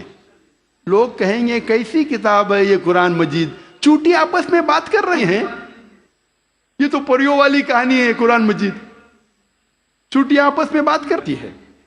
آج سائنس یہ کہتا ہے کہ کوئی بھی جانور، کوئی بھی انسیکٹ جو انسان کے سب سے قریب ہے بیہیویئر میں، جس طریقے سے زندگی بسر کی جاتی ہے، وہ ہے چیٹی. آج سائنس یہ کہتی ہے کہ جس طریقے سے انسان مرنے کے بعد انسانوں کو دفن کرتے ہیں، اس طریقے سے چیٹی بھی مرنے کے بعد دوسرے چیٹی کو دفن کرتی ہے. جس طریقے سے دے سوفسٹیکیٹڈ لیبر، چیٹی کے پاس بھی جب وہ کام کرتے ہیں، مینیجر ہے، سپروائزر ہے، فورمین ہے، ورکر ہے، چیٹی اکثر مل کے بات کرتی ہے. آج سائنس یہ کہتی ہے they have a sophisticated method of communication, ان کے بات چیت کرنے کا طریقہ بہت اعلیٰ درجے کا ہے. سائنس یہ کہتی ہے کہ چیٹی اکثر سامان کا لین دین کرتی ہے سوکھ میں. They have market places where they exchange goods. ہمارے وہاں سوق ہے نا, کیا کہتے ہیں, مارکیٹ, جہاں ہم لین دین کرتے ہیں. اس طریقے سے چیٹی بھی مارکیٹ ان کی ہوتی ہے خود کی, جہاں لین دین کرتی ہے چیزوں کی. آج سائنس یہ کہتی ہے جب چیٹی کوئی دانہ کو جمع کرتی ہے اور اس دانے میں بڈنگ ہوتا ہے تو چیٹی اس دانے کے بڈ کو کاٹتی ہے, جیسا وہ جانتی ہے کہ budding will cause rotting of the grains, budding کے وجہ سے وہ دانہ سڑ جائے گا. اور اگر وہ دانہ بھیگ جاتا ہے بارش میں, چیٹی اس دانے کو سورج کی روشنی میں لے آتی ہے سکھانے کے لیے, پھر واپس لے جاتی ہے. ہم اکثر دیکھتے ہیں چیٹیاں دانے کو لے کے جا رہی, کہاں لے کے جا رہی ہے؟ سکھانے کے لیے, پھر سے واپس لے جاتی ہے جمع کرنے کے لیے. جیسا وہ جانتی ہے کہ humidity will cause rotting of the grain, وہ جانتی ہے کہ پانی کے ذریعے یہ دانہ سڑ جائے گا, وہ لے کے آتی ہے سکھانے کے لیے سورج کی روشنی میں. قرآن مجید چیٹی کے بارے میں ذکر کرتا ہے 1400 سال پہلے. اب ہم ذکر کریں گے میڈیسن کے بارے میں, طب کے بارے میں. اور اللہ تعالیٰ فرماتے ہیں سورہ نحل میں سورہ نمبر 16 آیت نمبر 68 اور 69 میں, ورس 68 اور 69 میں, کہ اللہ سبحانہ و تعالیٰ نے آپ کو پینے کی چیز دیے جو شہد کی مکھی کے بدن سے نکلتا ہے, جس میں انسانوں کے لیے شفا ہے. ہم پہلے یہ نہیں جانتے تھے کہ شہد کی مکھی کے بدن سے ملتا ہے شہد, وہ تو حال میں جاننے لگے ہم 200 سال پہلے 300 سال پہلے. اور لکھا ہے اس شہد میں انسانوں کے لیے شفا ہے. آج ہم جانتے ہیں that honey is rich in fructose and vitamin K. fructose اور وائٹامن کے میں رچ ہے. اور آپ یہ بھی جانتے ہیں کہ ہنی میں مائلڈ اینٹیسیپٹک پراپرٹی ہے. اسی لیے ورلڈ وار 2 میں روس کے سولجرز, رشین سولجرز جب زخم ہوتا تھا وہ زخم پہ لگاتے تھے شہد, اور شہد کے ذریعے زخم اچھا ہوتا تھا وداؤٹ لیونگ اینی اسکار ٹیشو. اور کیونکہ شہد میں ڈینسٹی ہے, گاڑھا ہے, اس کے وجہ سے بیکٹیریا اور فنگس اس زخم میں نہیں اگتا تھا. اور اگر کوئی آدمی کو الرجی ہے کوئی جھاڑ یا پودے سے, اس پودے اور جھاڑ سے بنا ہوا شہد اس انسان کو دیں گے تو وہ انسان کو اس الرجی سے ریزسٹنٹ ڈیولپ ہوگا. اب ہم ذکر کریں گے فزیولوجی کے بارے میں. قرآن مجید 600 سال نازل ہونے کے بعد ابن نفیس نے ہمیں بتایا بلڈ سرکولیشن کے بارے میں, کس طریقے سے خون رگوں میں دوڑتا ہے. 400 سال ابن نفیس کے بعد ولیم ہاروی نے دنیا میں مشہور کیا. ہم ہمارے اسکول میں ولیم ہاروی کے بارے میں پڑھتے ہیں, ولیم ہاروی نے ہمیں بلڈ سرکولیشن سکھایا. ابن نفیس کے بارے میں کوئی نہیں پڑھتا. ابن نفیس نے ولیم ہاروی کے 400 سال پہلے ذکر کیا بلڈ سرکولیشن کے بارے میں, اور اس کے 600 سال پہلے قرآن میں اس کا ذکر ہے. مختصر سا میں کہوں گا, مختصر سا.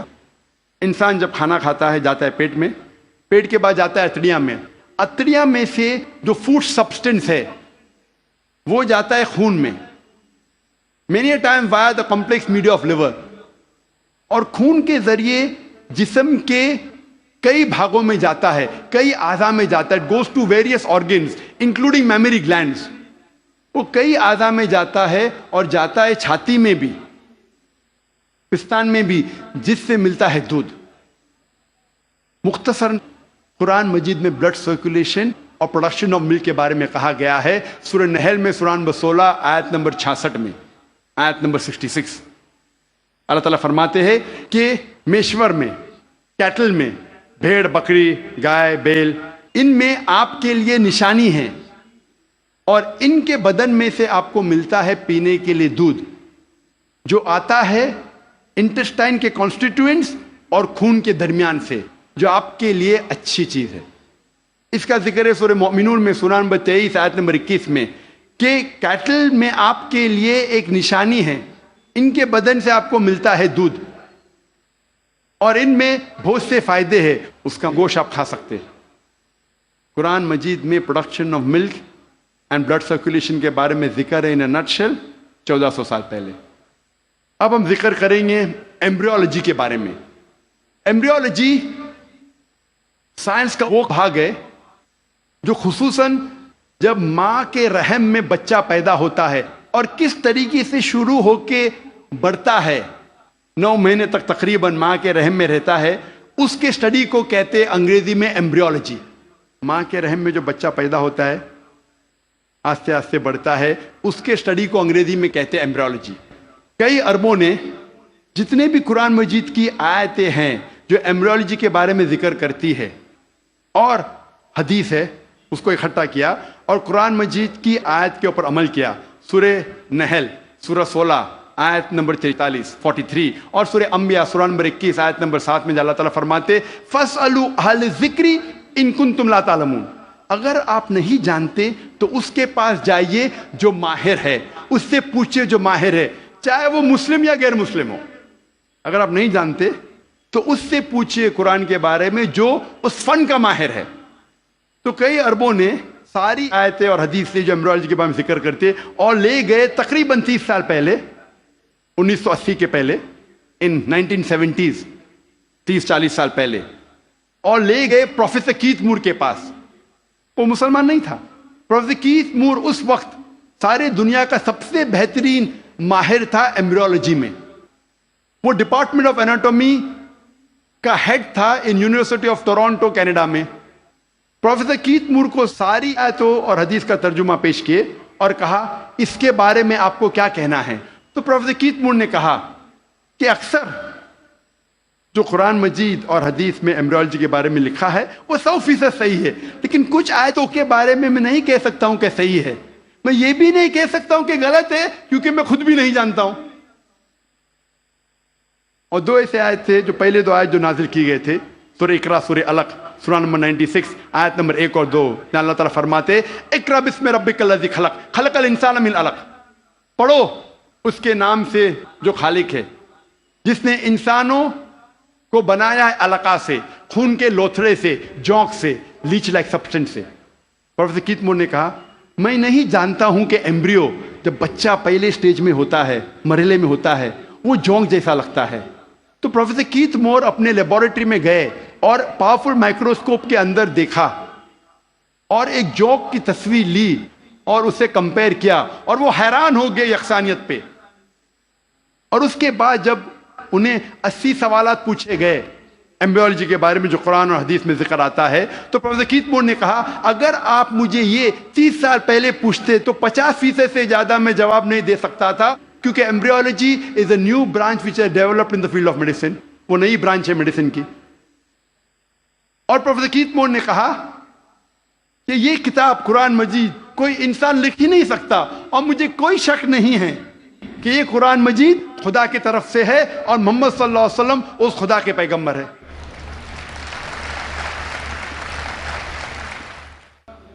اللہ تعالیٰ فرماتے ہیں سورہ طارق میں سورہ نمبر 86 میں 86 آیت نمبر 5 6 7 میں کہ انسان نہیں سوچتا وہ کس سے بنا، وہ ایک سیال قطرہ سے بنا جو گرا اس جگہ سے ریڑھ کی ہڈی اور پسلی کے بیچ۔ اللہ تعالیٰ کیا کہنا چاہتے جب کہا کہ انسان بنا ایک سیال قطرے سے جو گرا ریڑھ کی ہڈی اور پسلی کے بیچ؟ آج سائنس ترقی کرنے کے بعد میں پتہ لگتا ہے کہ جو جنسی اعضا ہے، جینائٹل آرگن ہیومن بینگز میں، وہ ایمبریونک ایج میں جب ماں کے رحم میں جب بچہ رہتا ہے وہ وجود میں آتا ہے اس جگہ جس جگہ گردہ ہے، جس جگہ کڈنی ہے، space between the spinal cord and the 11th and 12th rib، اس جگہ ریڑھ کی ہڈی اور 11ویں اور 12ویں پسلی کے بیچ۔ جنسی اعضا ٹیسٹیکلز اور اووری وہاں سے وجود میں آتے ہیں، اس کے بعد وہ ڈسینڈ وہ نیچے اترتے ہیں، عورت میں پیلوس تک، آدمی میں through the inguinal canal into the scrotum. لیکن نیچے آنے کے بعد یہ جنسی اعضا جب انسان بڑا بھی ہو جاتا ہے، ماں کے پیٹ کے باہر نکلتا ہے، پھر بھی نیچے اترنے کے باوجود ان کے خون کا سپلائی اور نرو سپلائی اسی جگہ سے آتا ہے جہاں گردہ موجود ہے، اور لمفیٹک ڈرینیج اسی جگہ جاتا ہے جہاں گردہ موجود ہے، ریڑھ کی ہڈی اور 11ویں اور 12ویں پسلی کے بیچ۔ قرآن مجید میں اللہ تعالیٰ فرماتے سورہ حج میں سورہ نمبر 22 آیت نمبر 5 اور سورہ مومنون میں سورہ نمبر 23 آیت نمبر 13 میں کہ ہم نے انسان کو نطفہ سے بنایا ہے۔ نطفہ کے معنی عربی میں ہے ایک چھوٹا سا سیال قطرہ، مائنیوٹ کوانٹٹی آف لکوڈ، جس طریقے سے آپ کپ کو خالی کرتے اور جو چھوٹا سا قطرہ سیال کا رہتا ہے، سیال قطرہ اسے کہتے ہیں نطفہ۔ اللہ تعالیٰ فرماتے ہیں سورہ سجدہ میں، سورہ نمبر 32 آیت نمبر 8 میں، ہم نے انسان کو بنایا ہے سلالہ سے۔ سلالہ کے معنی عربی میں ہے پورے حصے کا سب سے بہترین حصہ، سارے بھاگ کے سب سے بہترین بھاگ کو کہتے ہیں سلالہ۔ آج سائنس یہ کہتا ہے کہ 1 سمائنل ایمیشن میں 30 کروڑ سپرمز ہے۔ آدمی جب ایجیکولیٹ کرتا ہے عام طور پہ تقریباً 30 کروڑ سپرم ایجیکولیٹ کرتا ہے، اس میں سے صرف ایک ہی کافی ہے، اونلی 1 سپرماٹوزوا، ایک کافی ہے بیضے کو فرٹیلائز کرنے کے لیے، بوجھل کرنے کے لیے، ایک ہی کافی ہے۔ اس 30 کروڑ میں سے ایک کو قرآن کہتا ہے سلالہ، best part of the whole, سارے حصے کا سب سے بہترین حصہ۔ اللہ تعالیٰ فرماتے سورہ انسان میں، سورہ نمبر 76 آیت نمبر 2 میں، ہم نے انسان کو تحفہ دیا ہے، صلاحیت دی ہے سننے کی اور دیکھنے کی۔ قرآن میں لکھا ہے سب سے پہلے آتی ہے انسان میں صلاحیت سننے کی۔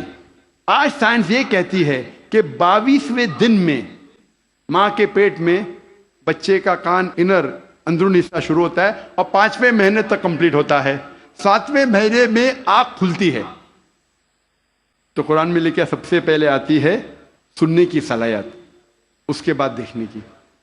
قرآن میں اس کا ذکر ہے سورہ سجدہ میں، سورہ نمبر 32 آیت نمبر 9 میں بھی، ہم نے انسان کو دی ہے صلاحیت سننے کی، سوچنے کی اور سمجھنے کی۔ قرآن مجید میں جب جینیٹکس کے بارے میں ہم پڑھتے ہیں، آج سائنس یہ کہتی ہے کہ جو انسان کا جنس ہے وہ آدمی کے سیال سپرم پہ ڈیپینڈ کرتا ہے، منی پہ ڈیپینڈ کرتا ہے، اور اگر 23rd پیئر آف کروموزوم، 23ویں جوڑی کروموزوم کی اگر وہ XX ہے تو ہو جاتی ہے لڑکی، اگر XY ہے تو بن جاتا ہے لڑکا۔ اور منی ذمہ دار ہے یہ جاننے کے لیے کہ لڑکا ہے لڑکی ہے۔ منی کا اگر X حصہ لیتا ہے فرٹیلائزیشن میں تو بنتی ہے لڑکی، اگر Y حصہ لیتا ہے تو بنتا ہے لڑکا۔ یہ ہم حال ہی میں جانیں، قرآن مجید میں اس کا ذکر ہے 1400 سال پہلے، سورہ نجم میں، سورہ نمبر 53 آیت نمبر 45-46 میں اللہ تعالیٰ فرماتے ہم نے انسان کو جوڑے میں بنایا ہے، میل اینڈ فیمیل، جنس میں مذکر اور مؤنث، ایک قطرے سے جو آدمی سے آتا ہے، عربی میں لکھا ہے تمنا۔ اس کا ذکر ہے سورہ قیامہ میں، سورہ نمبر 75، سورہ نمبر 75 آیت نمبر 37-39۔ اس میں اللہ تعالیٰ فرماتے ہم نے انسان کو بنایا ہے نطفتن من منی یمنا، ہم نے انسان کو بنایا ہے آدمی کے منی کے نطفے سے، سپرم، اور پھر بنا علقات سے مدغہ، اور ان کو جنس ڈالی، مرد اور عورت۔ قرآن میں لکھا ہے یہ سپرم منی رسپانسبل ہے for giving the sex to the child, male اور فیمیل۔ ہمارے دیش میں اکثر والدین چاہتے ہیں کہ لڑکا پیدا ہو، اگر لڑکی پیدا ہوتی ہے تو ساس کہیں گی بہو سے کہ تو نے لڑکی کو پیدا کیوں کی، لڑکی کو پیدا کیوں کی؟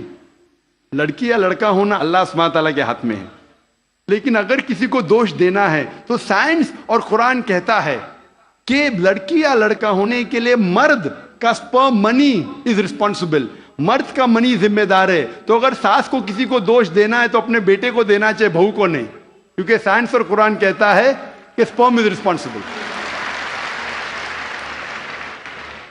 اللہ تعالیٰ فرماتے ہیں سورہ زمر میں، سورہ نمبر 39 میں، آیت نمبر 6 میں، کہ ہم نے انسان کو ماں کے رحم میں بنایا، مرحلے کے بعد دوسرے مرحلے میں، stages after stages, in 3 veils of darkness, 3 اندھیرے پردوں میں۔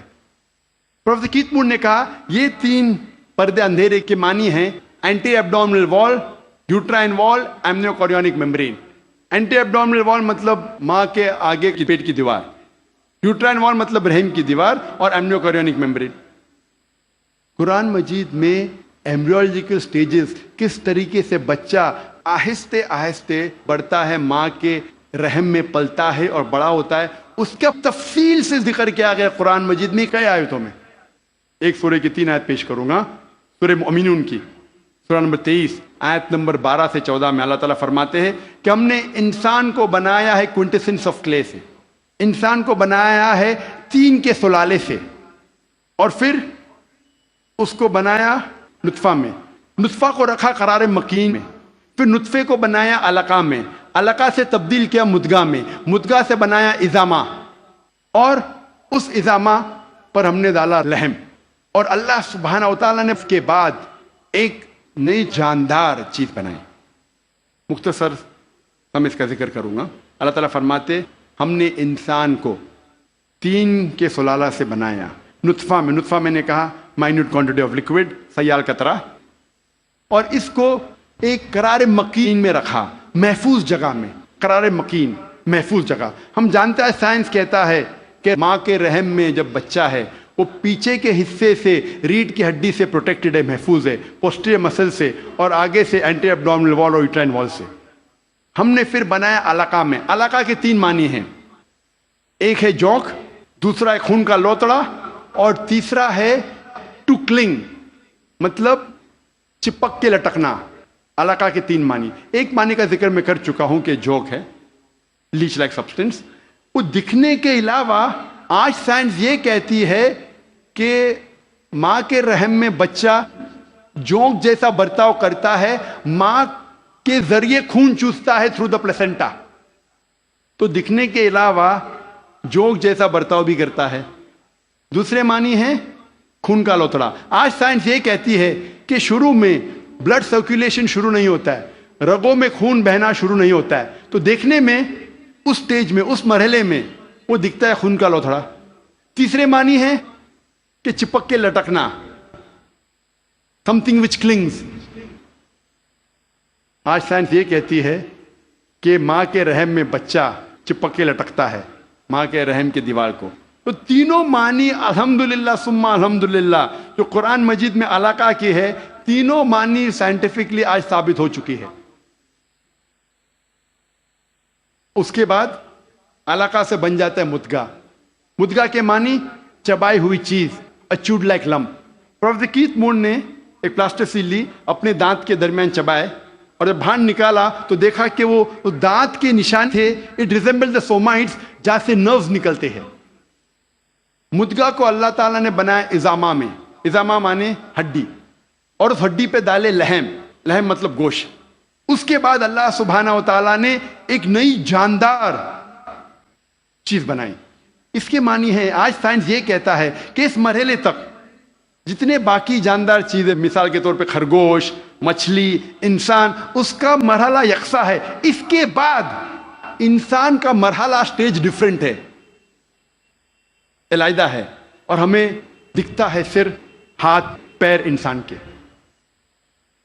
جب یہ ساری آیتوں کا ذکر پروفیسر کیتھ مور کے سامنے رکھا، پروفیسر کیتھ مور نے کہا، 80 سوالات جب انہیں پوچھے گئے تھے، انہوں نے کہا یہ سب تو مجھے سائنس نے اب بھی ترقی کیا معلوم پڑا، اور جو بھی نئی چیز انہیں ملی قرآن کے ذریعے، حدیث کے ذریعے، ان نے اپنی نئی کتاب میں داخل کیا، اور انہوں نے لکھا دا 3rd addition of the developing human. میں جب میڈیکل کالج میں تھا، ہمیں اگر اچھے مارکس ملنا چاہیے تو ہم ریفر کرتے تھے کتاب پروفیسر کیتھ مور کی، ڈیولپنگ ہیومن۔ اگر جسٹ پاس ہونے گئے تو ہم ریفر کرتے تھے اندربیر سنگھ، جسٹ پاس ہونے گئے۔ ایمبریولوجی میں اگر ہم اچھے مارکس چاہتے ہم ریفر کرتے تھے کتاب پروفیسر کیتھ مور کی، ڈیولپنگ ہیومن۔ جب میں میڈیکل کالج میں تھا اس وقت مجھے کتاب نہیں ملی۔ 3rd ایڈیشن، ان نے نئی چیز جو ملی قرآن اور حدیث کے ذریعے انہیں اپنی کتاب میں داخل کی، جس کے لیے انہیں ایوارڈ ملا تھا best medical book written by a single author in that year۔ سب سے بہترین طب کی کتاب جو کسی ایک لیکھک نے لکھی، اور یہ کتاب کا ترجمہ کئی زبانوں میں ہو چکا ہے۔ اللہ تعالیٰ فرماتے ہیں سورہ حج میں، سورہ نمبر 22 آیت نمبر 5 میں، کہ ہم نے انسان کو بنایا علقہ سے، علقہ سے بنایا مدغہ، کچھ اعضاء بنے ہوئے، کچھ نہیں بنے ہوئے، some organ formed, some not formed۔ جب یہ آیت کا ترجمہ دکھایا گیا تھا پروفیسر مارشل جانسن کو، جو تھامس جیفرسن یونیورسٹی فیلاڈیلفیا USA کے جو ڈین تھے، انہوں نے کہا اگر اس مرحلے پہ ہم کہیں گے کہ یہ پورا انسان ہے، پورے اعضا بنے ہوئے ہیں، تو غلط ہے، کچھ اعضا نہیں بنے. اگر ہم کہیں گے یہ پورا انسان نہیں ہے تو یہ غلط ہے کہ کچھ اعضا بنے ہیں. تو قرآن مجید میں جو تفصیل سے ذکر آتا ہے کہ some organ formed some not formed, اس سے بہترین ڈسکرپشن کوئی میڈیکل کتاب میں آپ کو نہیں ملے گی. Partly formed and partly unformed, some cell differentiated some undifferentiated. وقت کی قلت ہونے کی وجہ سے صرف اور 2 سائنٹیفک حقائق کو پیش کروں گا میں. اللہ تعالیٰ فرماتے سورہ قیامہ میں، سورہ نمبر 75، سورہ نمبر 75، آیت نمبر 3 اور 4 میں، انکار کرنے والے جب کہیں گے اللہ سبحانہ و تعالیٰ آخرت کے دن میں ہماری ہڈیوں کو کیسے جوڑے گا. ہم جانتے ہیں مرنے کے بعد دفن ہو جاتے، ہڈیاں مٹی میں مل جاتی ہے، ڈسنٹیگریٹ ہوتی ہے، تو اللہ تعالیٰ آخرت میں ہماری ہڈیوں کو کیسا اکٹھا کرے گا، کیسے ہمیں پہچانے گا.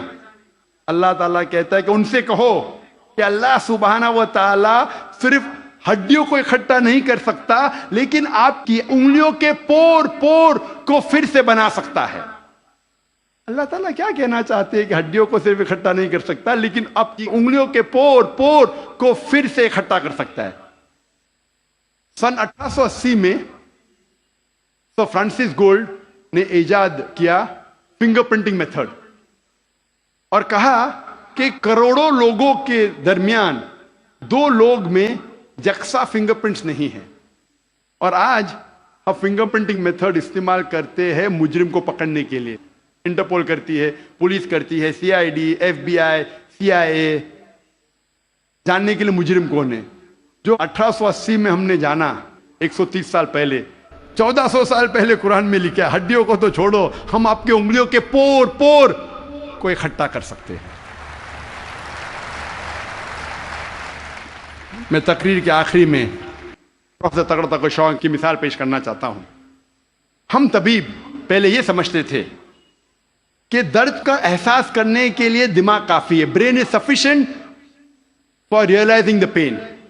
ابھی سائنس ترقی کرنے کے بعد ہمیں پتہ لگتا ہے کہ چمڑیوں میں پین ریسپٹرز ہے، درد کا احساس کرنے کے آلہ ہے، ریسپٹرز ہے، جو بہت ضروری ہے درد کا احساس کرنے کے لیے، جس کے بنا انسان درد کا احساس نہیں کر سکتا. اسی لیے جب کوئی انسان جل جاتا ہے، جب کوئی انسان زخمی ہو جاتا ہے جلنے کی وجہ سے اور ڈاکٹر کے پاس جاتا ہے، ڈاکٹر ایک سوئی لیتا ہے اور اس جلے ہوئے حصے کو چبوتا ہے.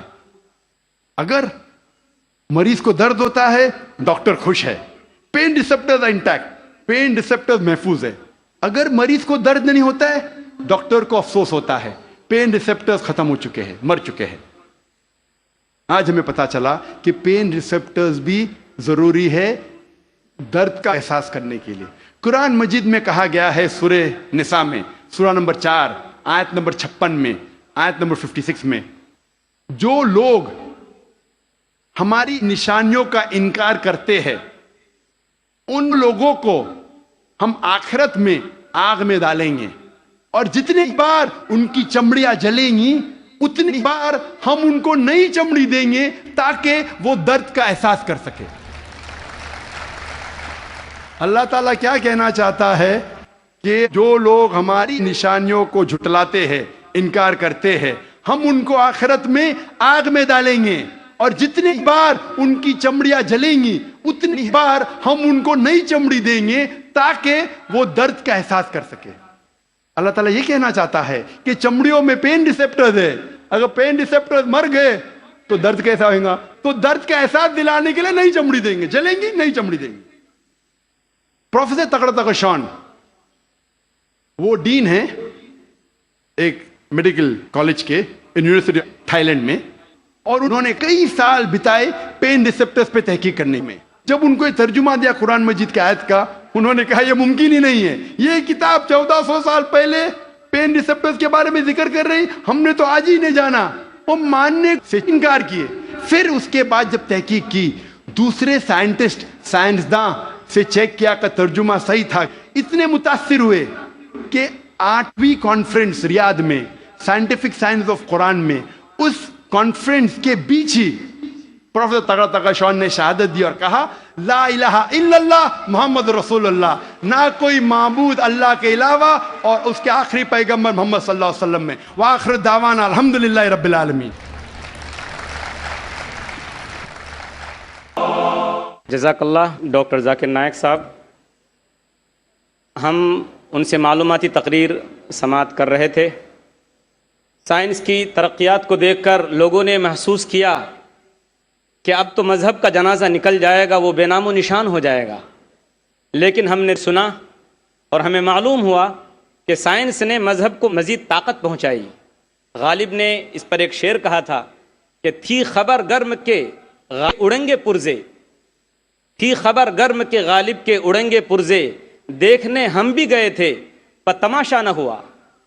لوگ سوچتے تھے کہ مذہب کا جنازہ نکل جائے گا سائنس آنے کے بعد، لیکن کوئی تماشا نہیں ہوا، بلکہ سائنس نے مذہب کو مزید طاقت پہنچائی اور مزید تائید کیے. اب ہم اس اجلاس کے دوسرے سیشن کی شروعات کرتے ہیں. یہ سوال و جواب کا سیشن ہے جس میں آپ مقرر سے سوال کر سکتے ہیں اور مقرر انشاءاللہ آپ کے سوالات کے جوابات دیں گے. اس سوال و جواب کے سیشن کو دلچسپ اور کامیاب بنانے کے لیے کچھ قواعد و اصول کا خیال رکھنا ہم میں سے ہر ایک کے لیے ضروری ہے.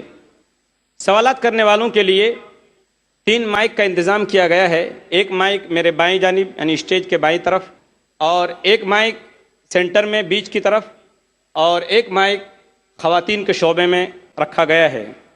ہر سوال کرنے والے یا سوال کرنے والی کے لیے ضروری ہے کہ سب سے پہلے اپنا نام اور پیشہ یعنی پروفیشن بتائیں. سوال کرنے میں غیر مسلم بھائیوں کو ترجیح دی جائے گی، ان کو پہلے موقع دیا جائے گا، اور انہیں اسلام کے متعلق سوال کرنے کی پوری آزادی حاصل ہوگی. سوال کرنے میں اختصار سے کام لیں، چھوٹا سوال کریں. کوشش یہ کریں کہ سوال سے پہلے کوئی بات چیت نہ ہو، کوئی لمبی گفتگو نہ ہو، بلکہ نام اور پروفیشن بتا کر، پیشہ بتا کر فوراً سوال شروع کر دیں. ہمارے مسلم بھائیوں سے گزارش ہے کہ ان کے سوالات ٹاپک اور عنوان سے متعلق ہوں. آج کی تقریر کا عنوان ہے، ٹاپک ہے قرآن اور جدید سائنس. اختلافی اور فقہی سوالات کرنے کی بالکل اجازت نہیں دی جائے گی. ایک وقت میں ایک ہی سوال کی اجازت ہوگی، دوسرے سوال کے لیے پھر قطار میں کھڑا ہونا پڑے گا. اگر سوال غیر ضروری ہوا تو اسے رد کرنے کا مجھے پورا اختیار حاصل ہوگا. مجھے امید ہے کہ آپ حضرات ان اصولوں کو سامنے رکھتے ہوئے سوال و جواب کے اس دلچسپ سیشن کو کامیاب بنانے میں ہماری ہر طرح سے مدد کریں گے. مائک نمبر 1 میں اگر کوئی غیر مسلم بھائی ہو تو میں والنٹیئر حضرات سے گزارش کروں گا کہ وہ ان کو موقع دیں. Dilip Kalantri, I am a businessman. میرے کافی مسلم فرینڈس تھے، وہ اکثر کہتے تھے مجھے کہ اسلام میں بیچ سے دھندا مطلب پیسہ لے کے دھندا کرنا غلط ہے. مجھے اکثر وچار آتا تھا کہ یہ کیسے ڈیولپمنٹ ہوگا، لیکن آج کا پریزنٹ سینیریو پورے دنیا کا دیکھتے ہوئے ایک ماننا پڑ رہا ہے کہ جس نے اپنا گھر گروی رکھ کے قرض لیا اور پروفٹ جس میں ملتا ہے اس شیئر بازار میں لگایا، ان کا گھر بھی تباہ ہو گیا. یہ جو سائنس آج آپ نے بتایا کہ اسلام ایک سائنس ہے، جیسے سائنس کے اوپر بھی کام کرتا ہے، تو یہ جو بات انہوں نے آج کے 1400 سال پہلے اگر کہی ہوگی کہ بیاج لینا غلط ہے، حرام ہے، اس کے پیچھے اس کی کیا فلسفی تھی، یہ میں جاننا چاہوں گا سر. بھائی صاحب نے بہت اچھا سوال پوچھا کہ اسلام میں ان کے بہت سے دوست مسلمان دوست کہتے ہیں کہ بیاج لینا حرام ہے. وہ یہ نہیں جانتے تھے کیوں حرام ہے، لیکن ابھی پتہ چلا کہ جو دنیا کی حالت ہے اکنامک میل ڈاؤن میں، وہ جاننا چاہتے ہیں کیوں یہ حرام ہے. اور قرآن مجید میں کم سے کم 8 جگہ لکھا ہے بیاج کے بارے میں. تو بیاج لفظ ہے عربی میں ربا، سورہ نساء میں، سورہ عمران میں، اور کہا گیا ہے سورہ بقرہ میں سورہ نمبر 2 آیت نمبر 278 اور 279 میں کہ آپ بیاج سے دور ہو، اور جو کوئی بیاج سے دور نہیں ہوگا اللہ اور اللہ کے رسول ان پر اعلان جنگ کریں گے. بیاج اتنی بری بات ہے، گناہ کبیرہ ہے، اور گناہ کبیرہ میں امام الذہبی نے اسے 11ویں نمبر پہ رکھا.